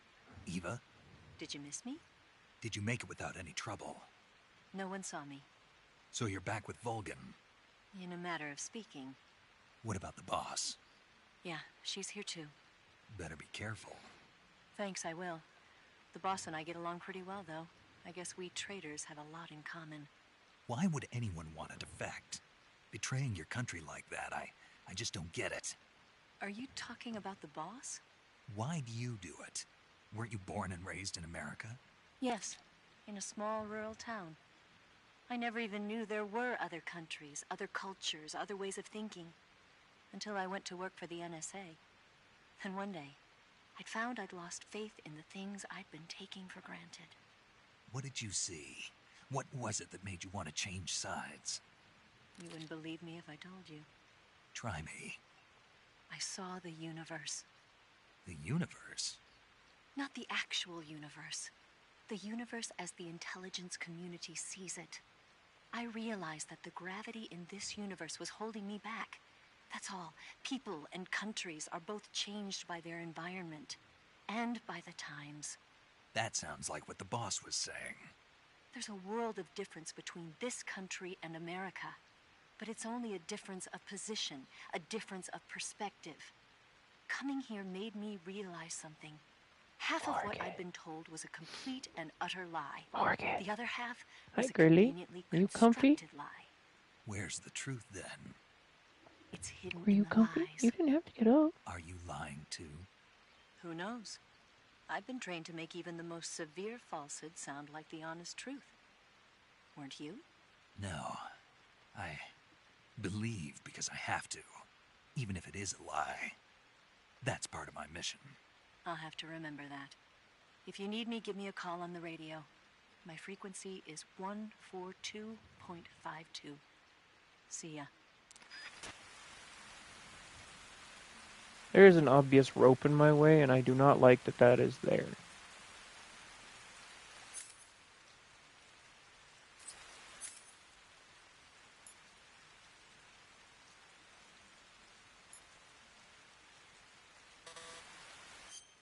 Is it because I'm in the Don't tell me. It's because I'm not in proper camouflage. Thanks a lot.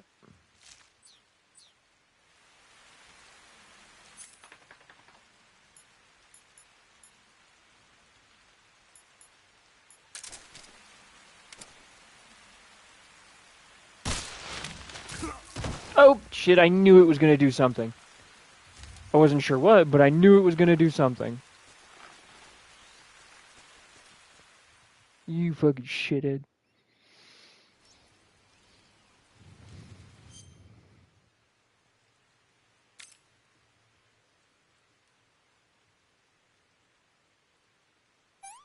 Disinfectant this. Alright, cool.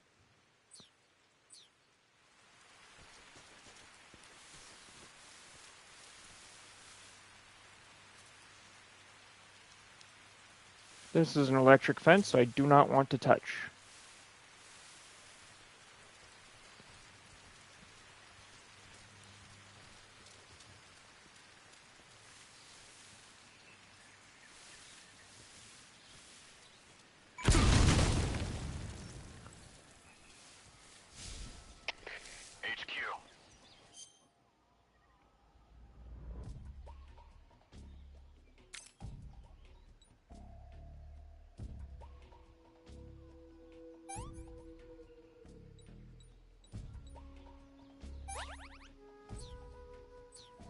This is HQ. Patrol here. We found signs of an intruder. Commence alert formation.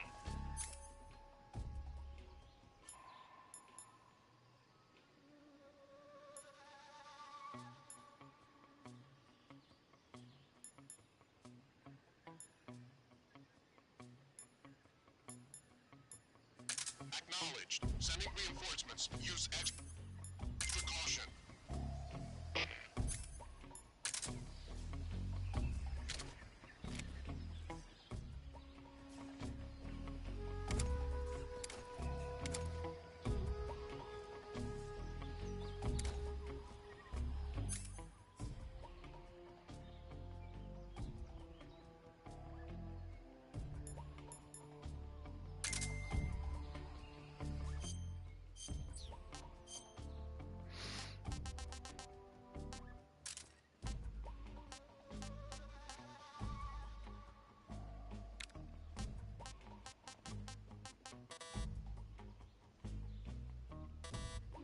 Oh, okay, so I've got to remove one of these. I'll probably get rid of the cigarette for the mine detector.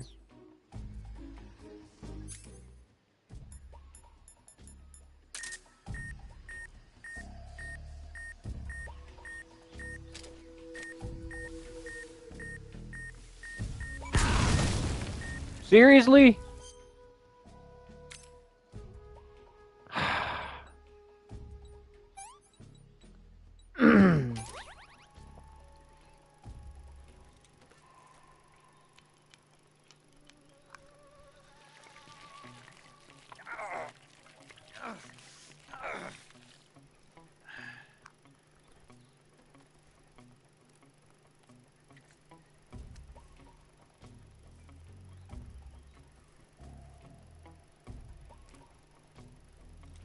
It's an actual cinematic of what it...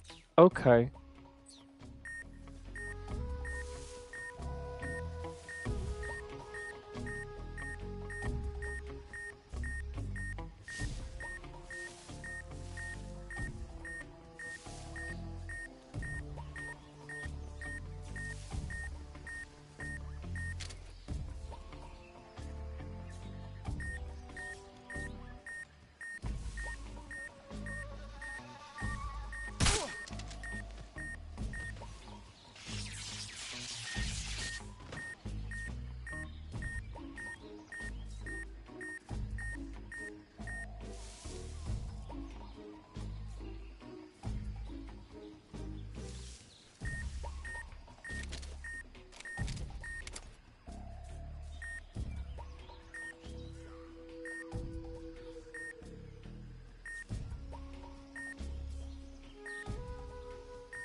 Nothing here.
Damn.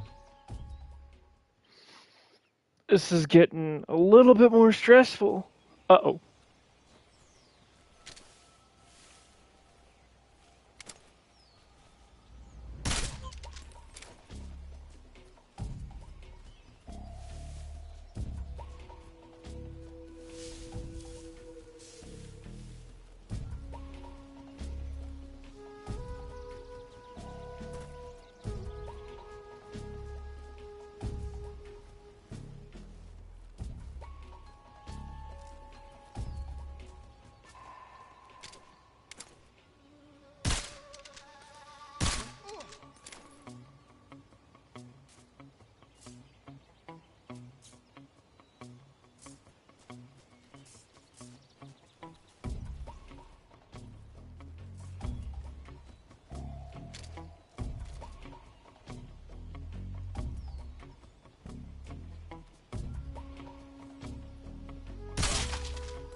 What's wrong?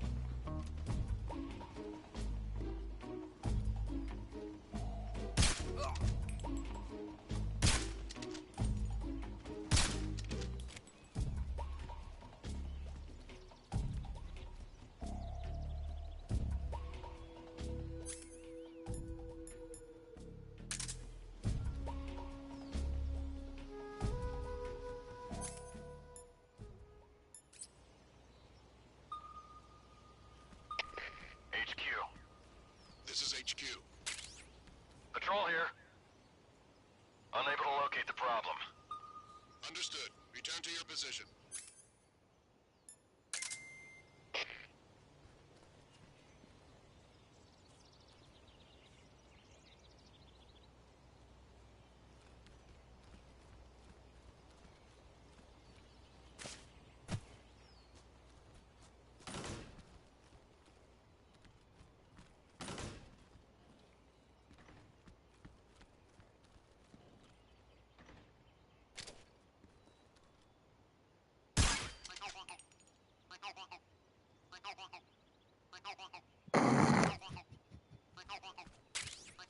I don't even think I want to know.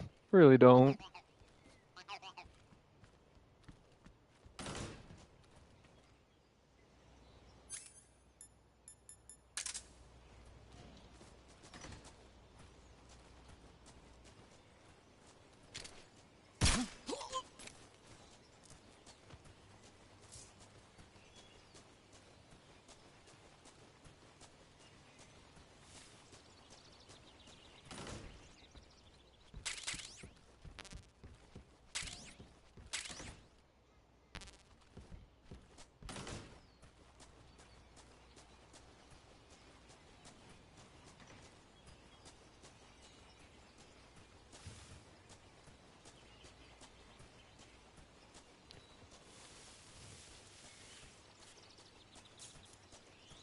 Right here. Let's go.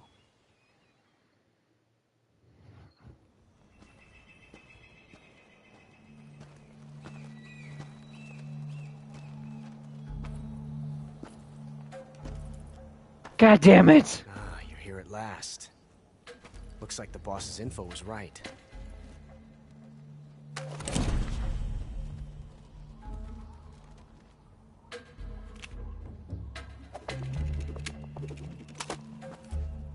Twice now you've made me taste bitter defeat.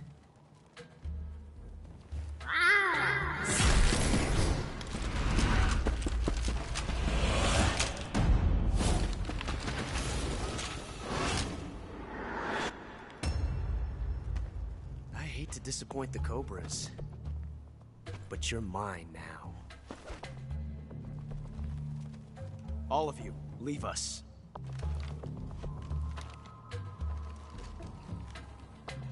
It's just you and me. no one to get in our way. Ocelots are proud creatures. They prefer to hunt alone.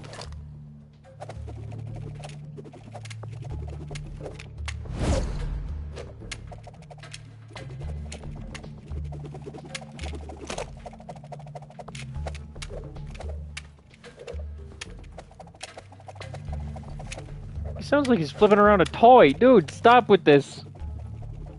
Fucking Indiana Jones moment. Just pull out my own gun, shoot him right in the chest, and then walk away. Jesus Christ, dude.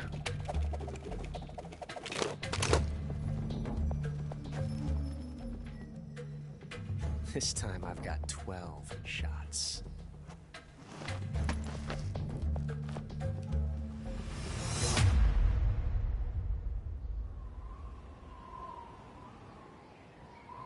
Okay. Draw!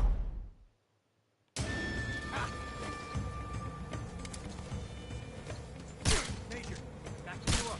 Die! Excellent.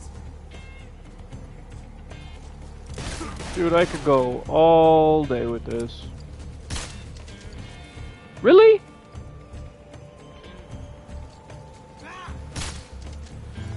You daft bitch. Stop with the fucking duck and cover.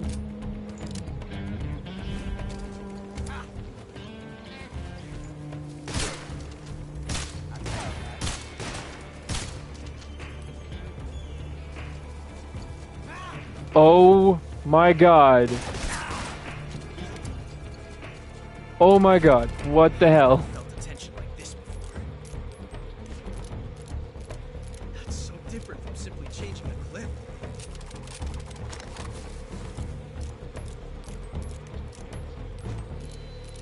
This reload time is exhilarating.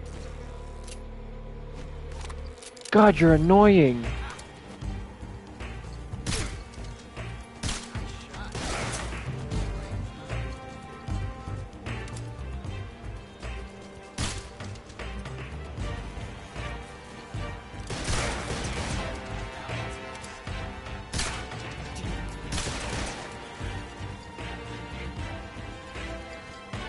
Ocelots are proud creatures. I win.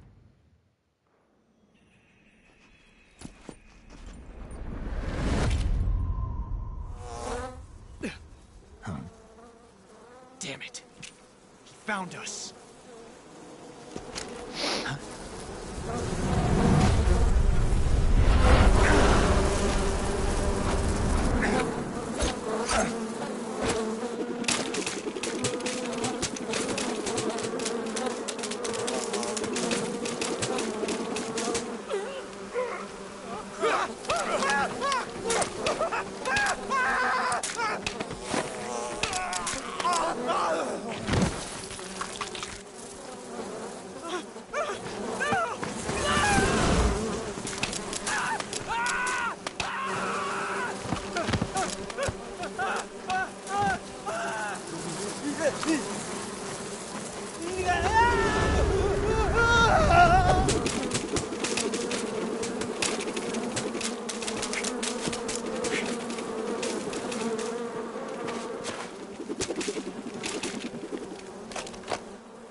You were lucky.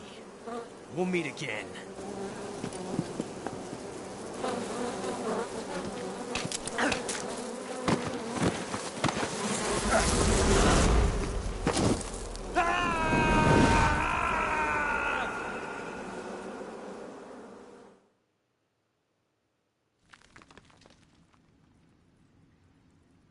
Great. Fucking googly moogly uniform. Water animals.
Okay, I'm finding some pretty weird shit.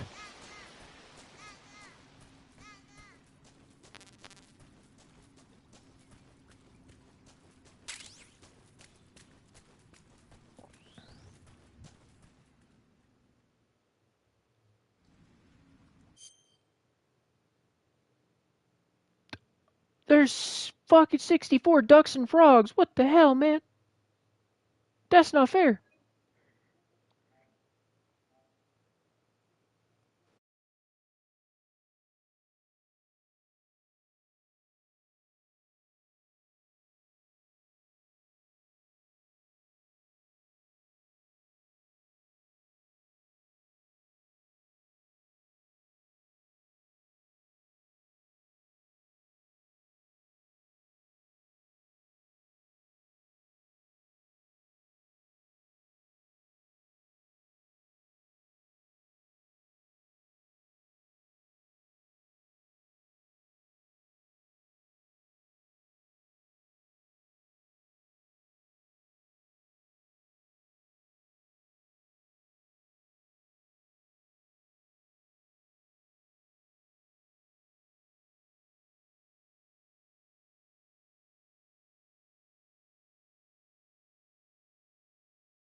and my head's killing me, and I've only been awake for 4 hours. Woke up at 8.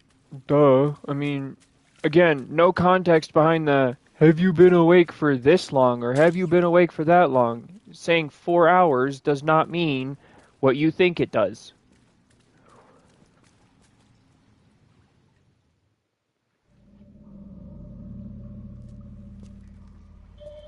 So why have you been playing the game for that long?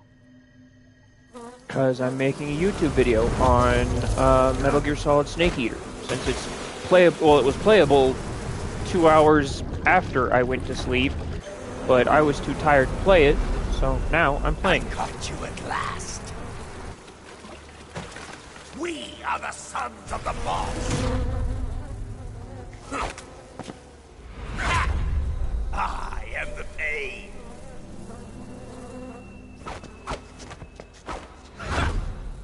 I will guide you to a world of anguish beyond your imagination.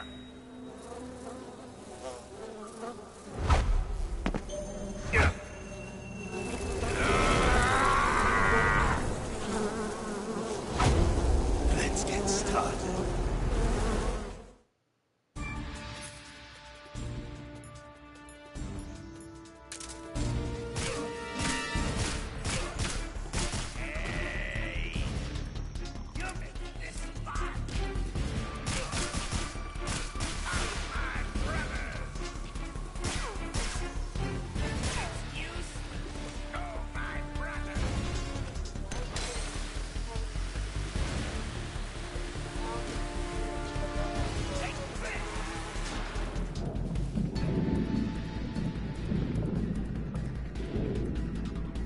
Now, I'm trying to get rid of mine by relaxing while I play my game.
Okay.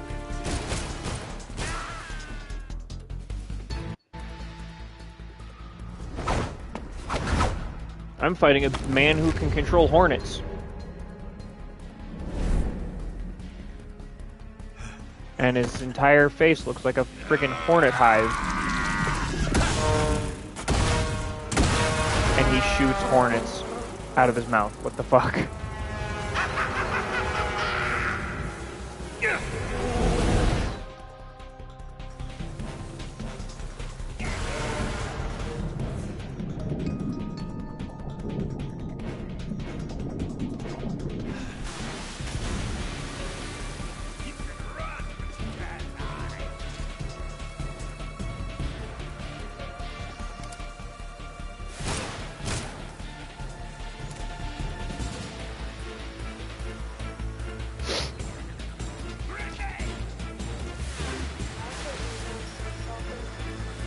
What?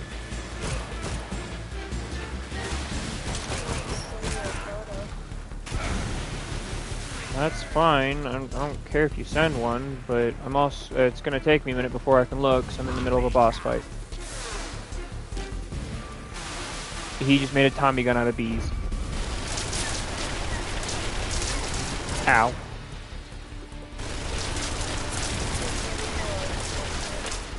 Okay.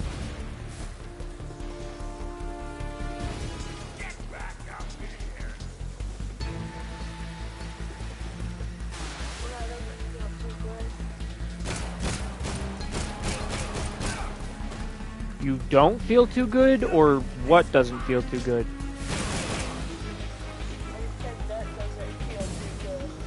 I bet. Come on, he's almost dead.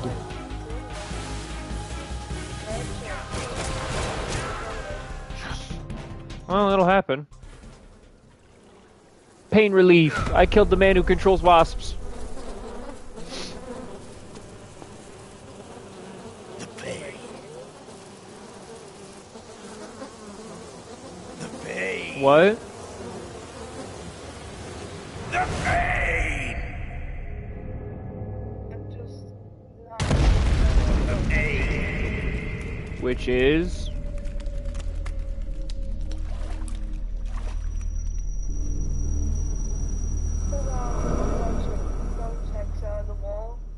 Why?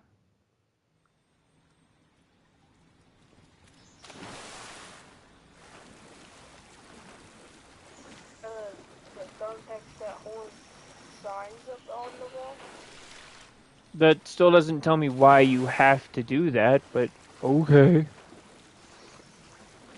Because my mom wants me to replace it with double-sided tape.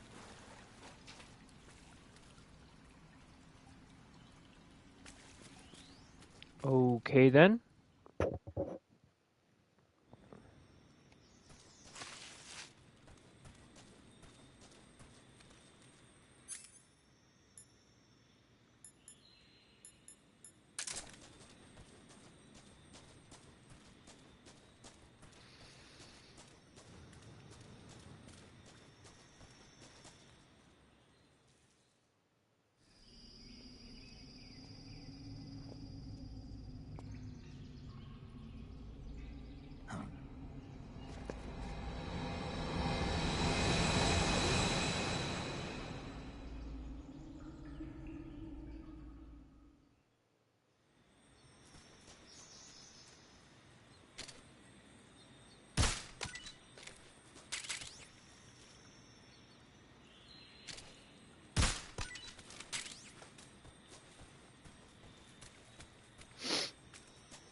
Disgusting.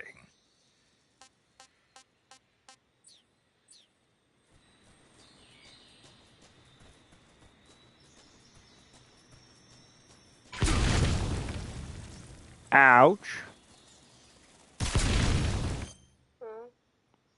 Oh, I just got hit with an explosive.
Well, maybe you should be relaxing then.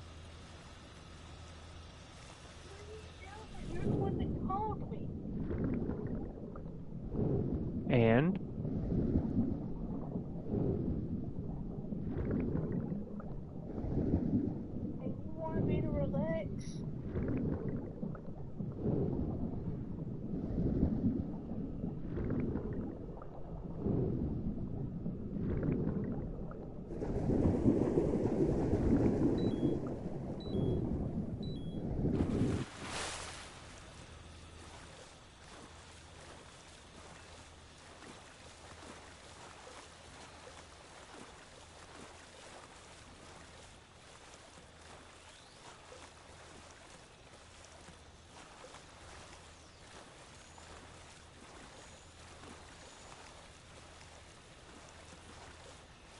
Yes, because relaxing is usually what's good for you when you're not feeling well or when your head hurts or whatever.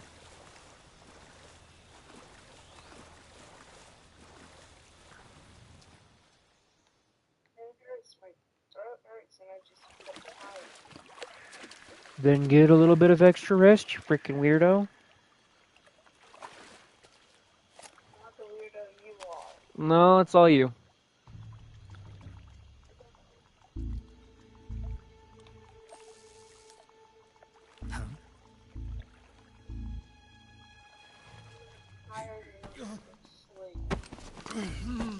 Get your hands off me.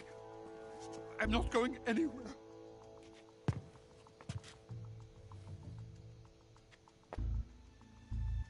Really now? How many times must I tell you?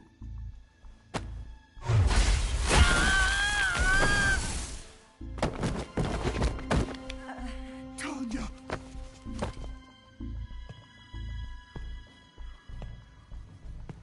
Each time you resist, your lover will suffer the consequences. Is that clear? Vulcan. What? Who is Baby Cake? Damn you. You ask as if I know.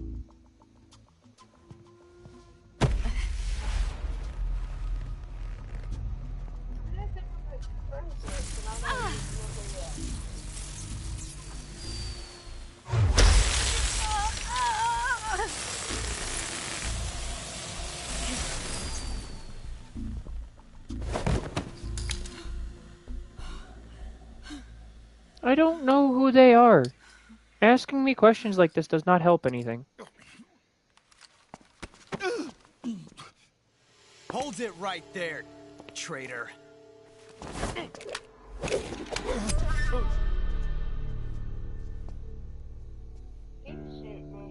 No. Let's find out just how lucky you are. Watch closely. I said no.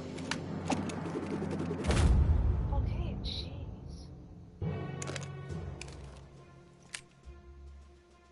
One of these 3 guns has a single bullet in it. I'm going to pull the trigger 6 times in a row. Are you ready? Huh.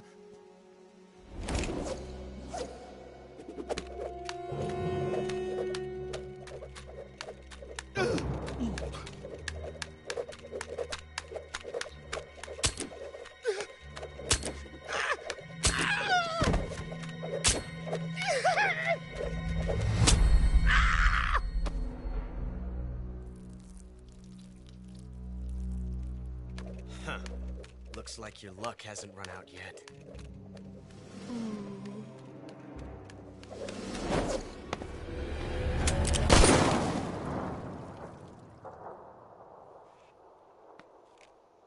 There's no such thing as luck on the battlefield. But why did you call? To get answers? Now go to bed, you weirdo. What? Go to bed! You'd better stay in line from now on. Too damn bad! The Cobras will take care of him.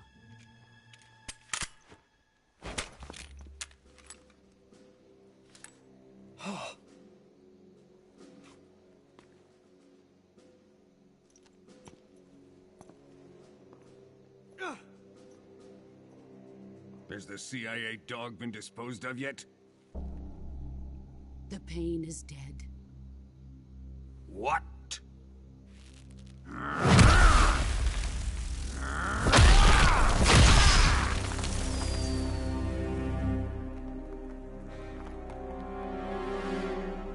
He may be a child, but he's definitely one of yours.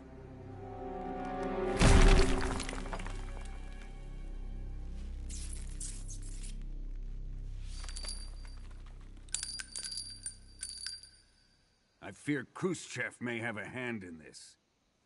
We have no time to lose. You must eliminate him before the final test. Don't worry. They'll be able to handle it.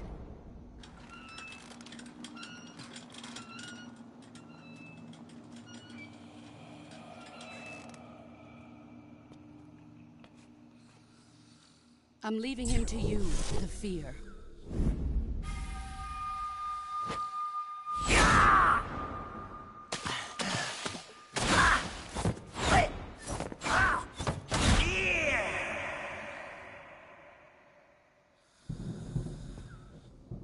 The old man is always sleeping. Is he all right? The end is saving what life he has left in him for battle. Normally, he's dead. But he'll wake up when the time is right.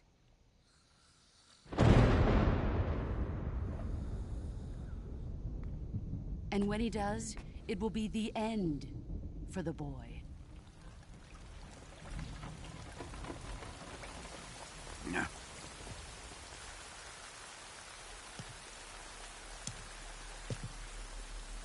Sokolov isn't worth your love. You can entertain me until the rain stops.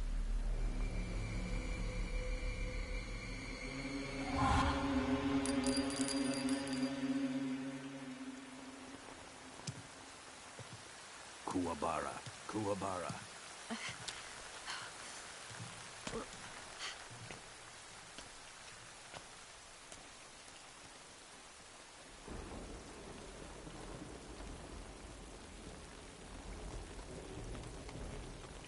Desaro, is that you?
Patrol here.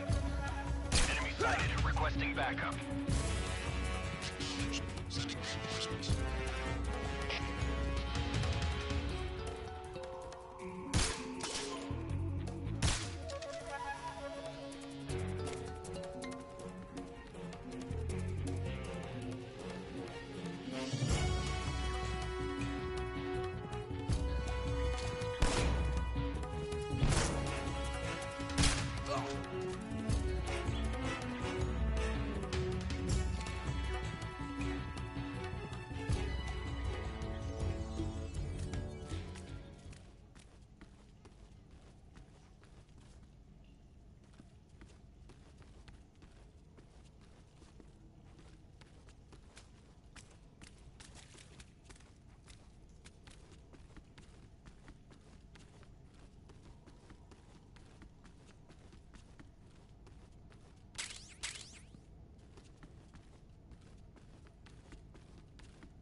Pretty tasty.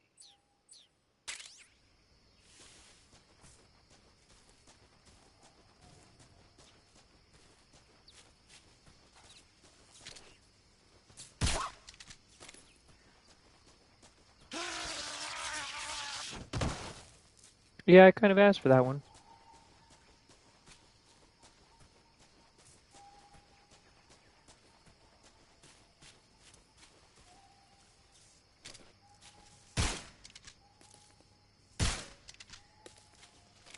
Hmm.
Oh.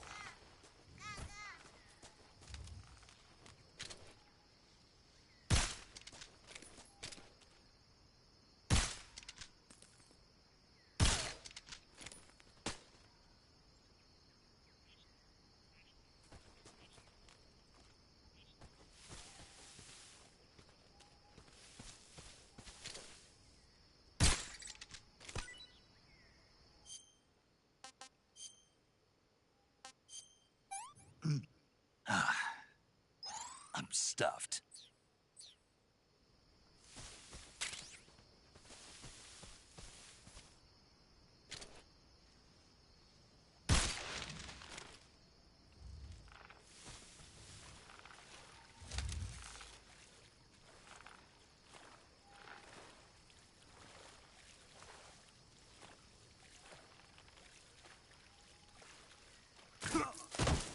Seriously?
Warning! Dude, why are you always screaming? Seriously. No, not until you tell me why. Really? You're gonna hide right in front of me? I still see you. You know what? Let me get a little closer to you. What do you think about that? Warning!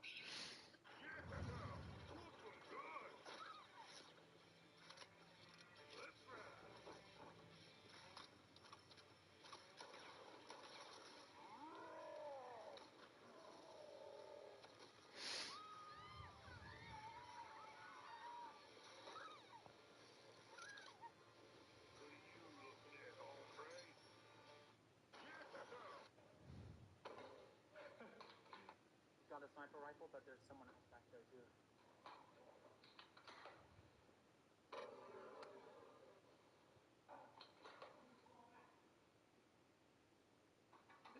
Did I get you?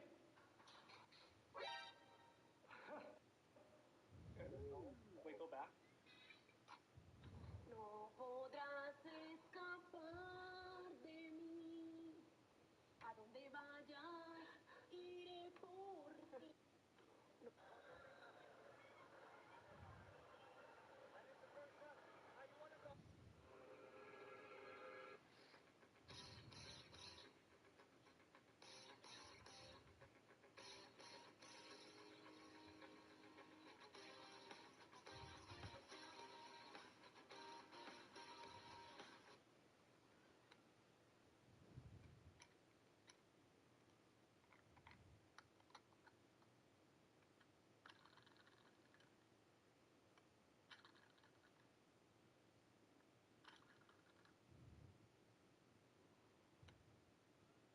Why is it that the ones that you vibe with the best are the ones who live the furthest away? Like, all I want to do is have dinner, invite you over, hang out, and I can't even do that because you fucking live in Bumblefuck, Alaska.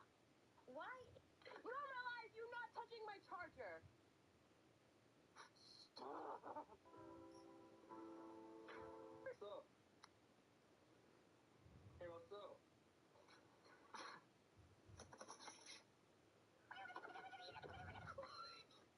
Normalize. Hey, you! Oh, you need my help now because you're stuck, huh? It's funny how the tables have turned, you ugly, low-budget badger. Stop what? I thought you hated me and I was gay, remember? No, I don't think I will. Hey, you! Mom said you have to let me come with you. I don't fucking care what Mom said. Bro, Mom said. I don't fucking care, bro. I'm gonna scream. You won't believe this. I just got a dynamic. Thank you. Now I can climb out. Wait. Free baby, yeah.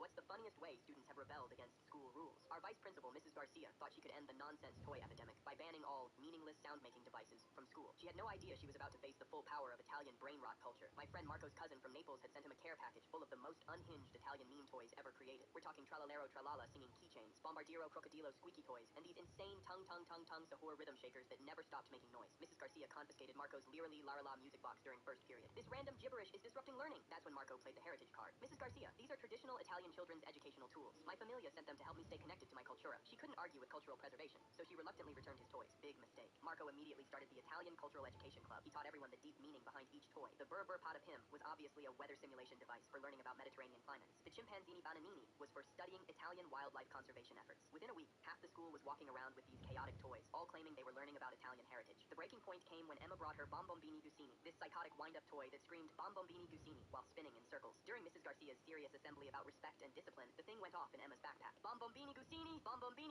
echoing through the silent auditorium. Emma stood up dramatically. Scusa, Mrs. Garcia, my Bombombini Gusini is teaching us about Italian mechanical engineering traditions. The entire student body was trying not to lose it, but the nuclear moment happened when Jake discovered the Cappuccino Assassino. This thing was demonic. A little coffee cup that made assassination sound effects while playing Italian opera. During silent reading time, Jake accidentally activated it. Bang bang. Cappuccino Assassino, Italian aria playing. Mrs. Garcia stormed over. That toy is promoting violence. Jake's response was legendary. Mrs. Garcia, this represents the historical conflict between Italian coffee culture and American corporate coffee chains. It's a socio-economic educational tool. The teacher looked physically confused. Then came the day Marco brought the ultimate weapon, Trippy Troppy. This wasn't just a toy. It was chaos incarnate. A spinning disco ball that screamed Trippy Troppy while flashing rainbow lights and playing what sounded like Italian rave music. During Mrs. Garcia's parent presentation about improving test scores, Marco's Trippy Troppy activated in his locker down the hall. Trippy Troppy, with full disco lights visible through the door window. Parents were cracking up. Some started asking where they could buy Italian educational toys for their own kids. Mrs. Garcia tried to maintain control. These toys are clearly not educational. That's when Marco's actual Italian aunt called in via video chat to defend her cultural gift shipments. In the most dramatic Italian accent ever, she explained how each toy represented centuries of Italian children's learning traditions. The ballerina Cappuccina, she teaches coordination and caffeine appreciation. The Lavaca Saturno Saturnita, she explains agricultural astronomy. You Americans, you know understand cultura. Mrs. Garcia was getting destroyed by an Italian woman who was passionately defending toys that were clearly just meme garbage. The final victory came during the school board meeting. Marco brought his entire collection. Bombardiro, Tralalela Berber, Signora Garamarara Mararaman, Dan Udindindun, and the ultimate coalition of chaos. La Vaca Tripa, Tropa Bombombini, Gusini, Tralala, Lira Lira, Tung Tung Sahur Boneca. When the school board asked for a demonstration of Italian educational tools, Marco activated everything at once. The meeting room exploded into Tralalero Tralala, Bombardiro Crocodilo, Tung Tung Tung Sahur, Bombombini Gusini, Cappuccino Assassino. It was pure sonic chaos. Parents were filming. Board members were laughing. Mrs. Garcia looked defeated. The board voted to allow cultural educational materials, as long as they didn't disrupt actual lessons. Mrs. Garcia quietly transferred to a different school district. Marco still brings his Udindindindin Mateo ta toy to school sometimes. The new vice principal just smiles and says, Buongiorno, Marco. Turns out the best way to win a cultural war is to have an Italian aunt who's willing to defend your right to educational chaos toys with the passion of 1,000 angry nonnas. What's the funniest way? PlayStation 6 in 2027? Bro, you gotta be joking. Okay, but what's wrong with that? We literally just dropped the PS5 Pro, last year? Oh yeah, the console that's supposed to be, very powerful or something like that. You said something like that. And the fact that you charge people more for that is crazy. Is it really that significant of a difference? Ooh, significant of a difference? Yeah, yes it is. It's definitely a performance boost. Yeah, Xbox, we call what you get an update, not a new console. I'm saying, look, whatever. Y'all can think what y'all want. I got the heat coming to y'all soon. The teaser of the PS6, the Carfax on what this thing's gonna actually look like. You ain't working on games now. The PS6 ain't till 2027. Dog, what have you been doing? That was a rhetorical question. I don't give a singular fuck about what you've been doing, gang. What I do know is you need to do better. Bro, it's about to be 2026, and you announced this in 2027. Where's the hardware? I've never had a system decide he was just gonna take a year off, bro. Significant difference? PlayStation. The option for Last Airbender went down swinging. That's not possible. Aaron Nomad believes in a life of non-violence and never taking a life. And yet, body in the show is surrounded by easily a dozen firebender bodies. Oh yeah, wait, how did I forget that? Buckwell went up! Wait! Give it up, old man. We have you surrounded. All I'm surrounded by is ignorance. Don't mess with us, old man. We know you nomads are just pacifists. Pacifism. A meaningful way to live life. But you'll come to find that it's only meaningful when it's advocated by the strong. What's that from? I think Beastars. Beastars? We are weak when you are strong. And the strong when you are weak. Oh, watch this. The most important steps to every man for himself. Yasu for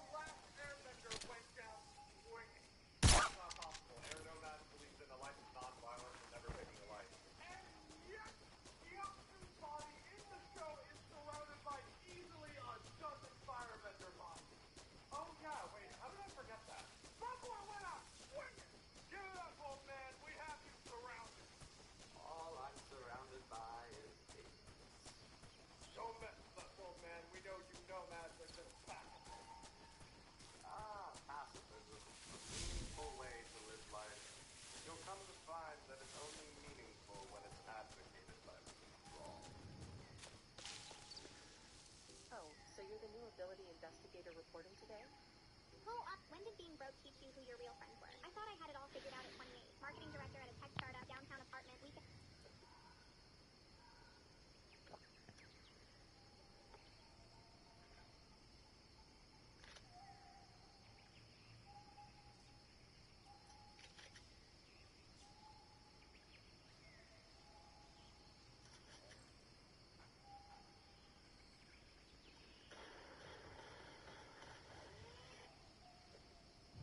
Guys, it's getting to my throat. I'm gonna die. I'm bored, so I'm gonna let this filter determine how many pumps I use. I'm gonna be drowning. Wasn't a lot because I just did little drops. Kind of scanned the system a little bit. Foundation. Oh, that's perfect. One field. If you don't think that was 4 pumps, then you can block me. This is my account. Done. So at this point, I have a bunch of toggles my chat can use to modify my model while I'm live. Except recently they figured out they can start consigning them. How big is the plushie? Oh. Ew! Why do you guys like band together? Stop! I give you new redeems and you band together to do this to me. I'm gonna take it away! It's not meant to look like this, man! So at this point, I have a bunch of toggles my chat can use. You know, Ricardo won't have this when someone was buying energy drinks from a gas tank. You think he'd clean the injectors up? Hey,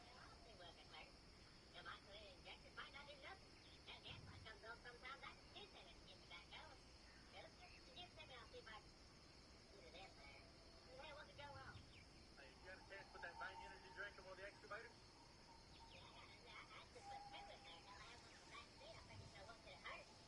I put it in one cartridge to us. You can see him right there. Oh, all right. You know, what could two hurt? Let's walk over there and check it out, see if we can tell if it's running different or not.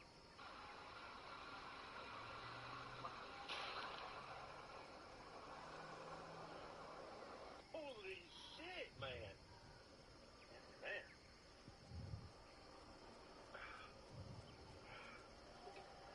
I gotta stop drinking these. You know, Ricky, I wonder what would happen. We can't have a damn thing nice around here. My God. Pro-marriage tip. If your wife has a dream that you cheated on her, go ahead and cheat on her. Because it is your job as a husband to make all of her dreams come true. Absolutely not. No, Michael, no. No. I gotta call Brooke. Michael! Pro-marriage. Moment her husband hit. What's the difference between Iron Man and Iron Woman? One's a superhero, one's a command. I have been looking for my ex's killer for years. But no one will do it. I didn't get that one. Still thinking about the pictures, be crazy. Yeah. What are 4 words which are a surefire way to demolish a man's ego? Not your dick small. What's the difference?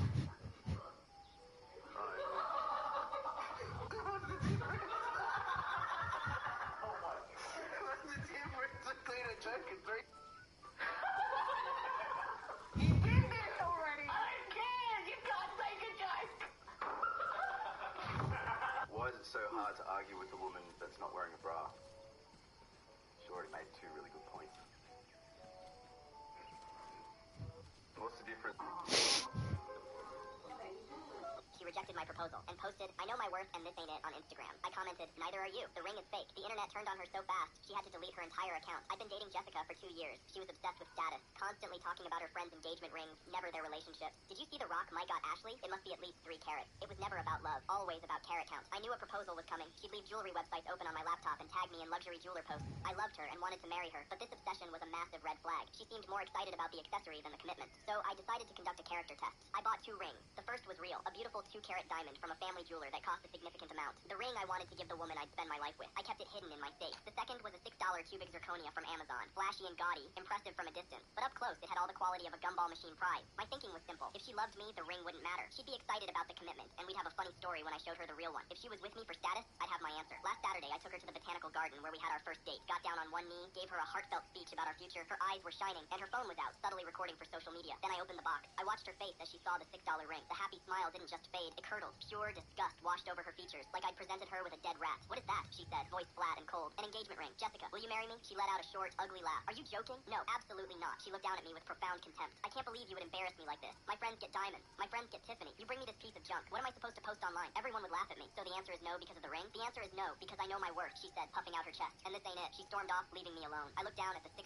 ring, the best $6 I'd ever spent. It had just saved me from a lifetime of misery. The next morning, the real show began. Jessica had somehow gotten the ring back and posted a photo on Instagram, her perfectly manicured hand holding the cubic zirconia with maximum cheap sparkle. The caption was a masterpiece. Some things are just not meant to be. Last night, I was asked a question, but I had to listen to my heart and respect myself. I know my worth, and this ain't it. To all my strong women out there, never settle for less than you deserve. Know your worth, dark self-love. The post exploded. Thousands of likes, shared by lifestyle bloggers and wannabe influencers. Comments calling me every name in the book. She, pathetic, broke boy. Women were praising her strength. Men commenting, you dodged a bullet, queen. She was building an entire narrative as the brave woman who stood up to a cheap, unworthy man. I watched from my friend's apartment with strange calm. Every comment was just more rope. She was building her own gallows. For 2 days, I let her ride the wave. Let her become an internet sensation, the patron saint of materialistic women everywhere. When the post reached peak viral fame, I made my move. I didn't create a dramatic post. I chose a surgical approach. I went to her viral Instagram post and added one simple comment from my real account. Neither are you. The ring is fake. Then I posted my own carousel. First slide, screenshot of my Amazon order showing the $6 cubic zirconia purchase. Second slide, video of me at my kitchen table with the real 2-carat diamond ring, explaining it was a character test. Third slide, receipt from the jeweler for the real ring. My caption, the truth is always more valuable than a diamond. I wish Jessica the best in finding someone who meets her standards. As for this ring, it's being returned. The reaction was seismic. My post went viral on a scale I'd never imagined. The internet turned on her with terrifying ferocity. The hashtag #PCubicZirconia started trending. Comments flooded her post with my receipts, screenshots of the real ring next to her fake one. She tried fighting back with a tearful video claiming I was a manipulative sociopath, but it was too late. The evidence was undeniable. Within 24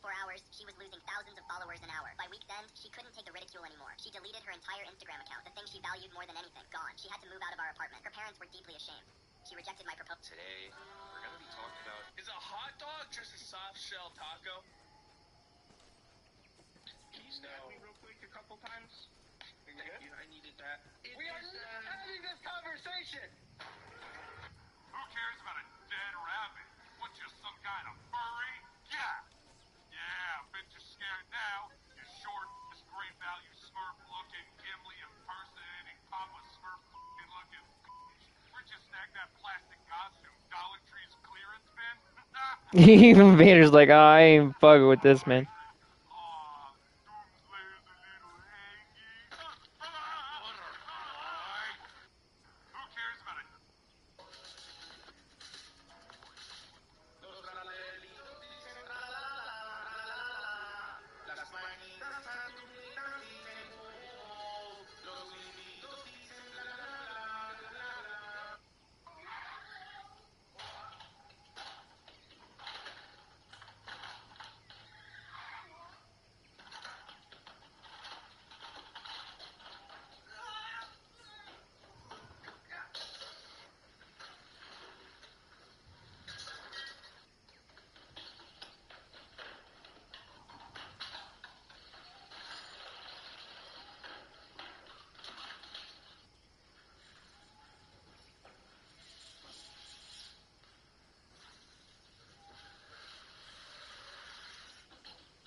You better back the fuck off, Father Time.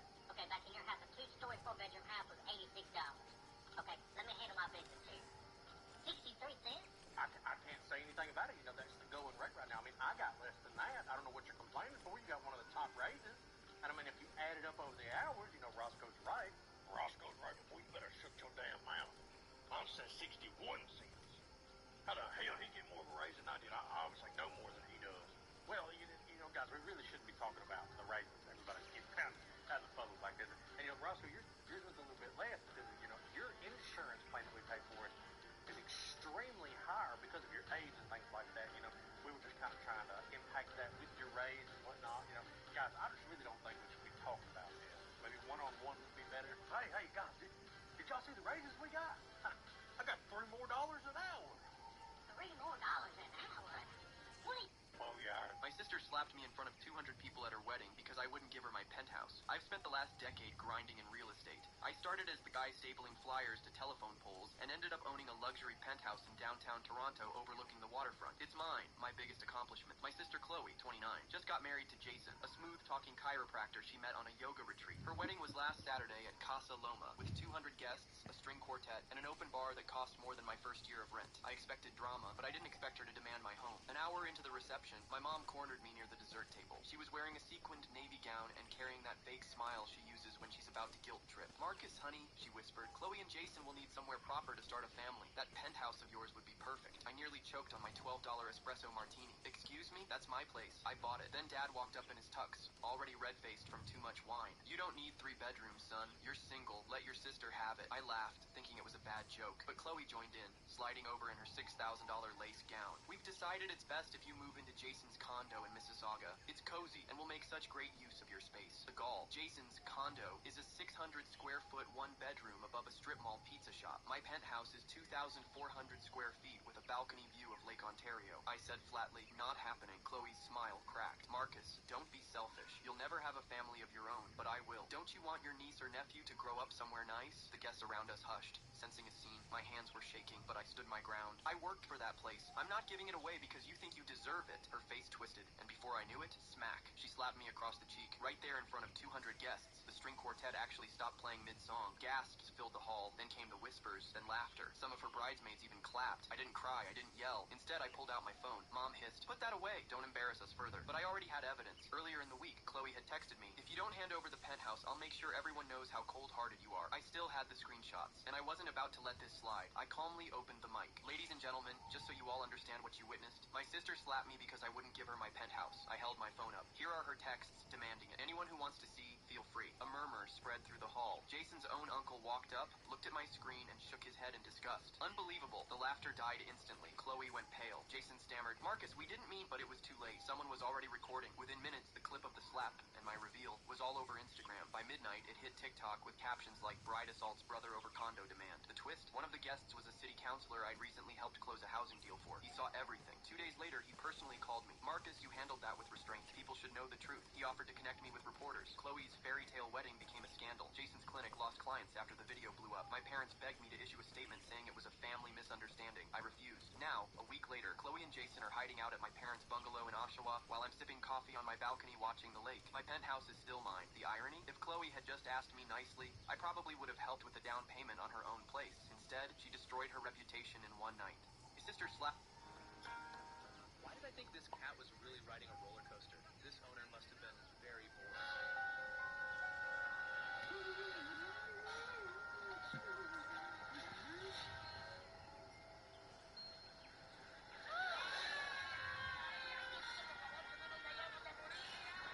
Why did I think this... Open it up.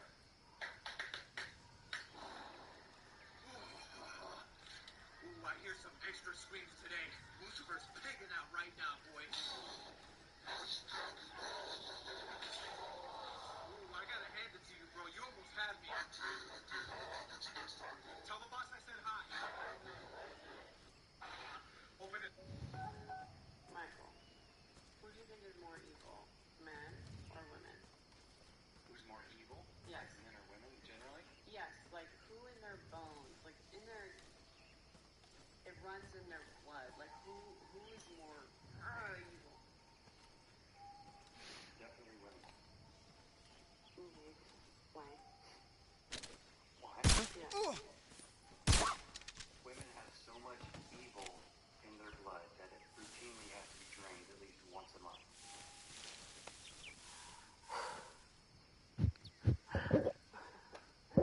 Michael. Michael. God made it that way. I mean, Don't make me say this. No. This is not biblical. Michael, no. Michael, who do you think is more evil, men or women? who's more evil? Yes. Men or women, generally? Yes, like who in their bones, like in their, it runs in their blood. I told my parents they could be a part of my kids' lives if they gave me my inheritance. My parents spent my inheritance on their dream retirement, and then acted shocked when I found out. When my grandmother died 5 years ago, she left me her house and $85,000 in savings. I was 23, drowning in student loans. That money would have changed everything, but my parents convinced me to let them handle the estate. While I I focused on getting my career started. Don't worry about this, Mom said at the funeral. We'll take care of the legal stuff. You just concentrate on finding a job. I trusted them completely. So I signed whatever papers they put in front of me and went back to my tiny apartment and entry-level marketing job. For 5 years, whenever I asked about Grandma's money, they gave me the runaround. Still dealing with probate or these things take time, honey. Meanwhile, I'm struggling. Ramen dinners, 3 roommates, working weekends to cover student loans. But I never pushed because I thought there were legitimate delays. Then I got married to Jessica, and we had our son Michael 4 months ago. Suddenly, my parents are different people. They're showing up with expensive Not too babysitters, bad. talking about helping us buy a house, offering to pay for a nanny. Last month, Dad started hinting about early retirement. Your mother and I have been blessed financially. We're thinking of buying that cabin in Colorado we always dreamed about. Something felt wrong. I'd never known them to have extra money. Dad worked at a factory. Mom was a secretary. Solid middle class, but never wealthy. Where did this sudden blessing come from? I hired a lawyer to look into Grandma's estate. Cost me $500 I couldn't afford, but I had to know. The paperwork was clear as day. My parents had been named as temporary executors, but I was the sole beneficiary of everything. The house had sold for $165,000.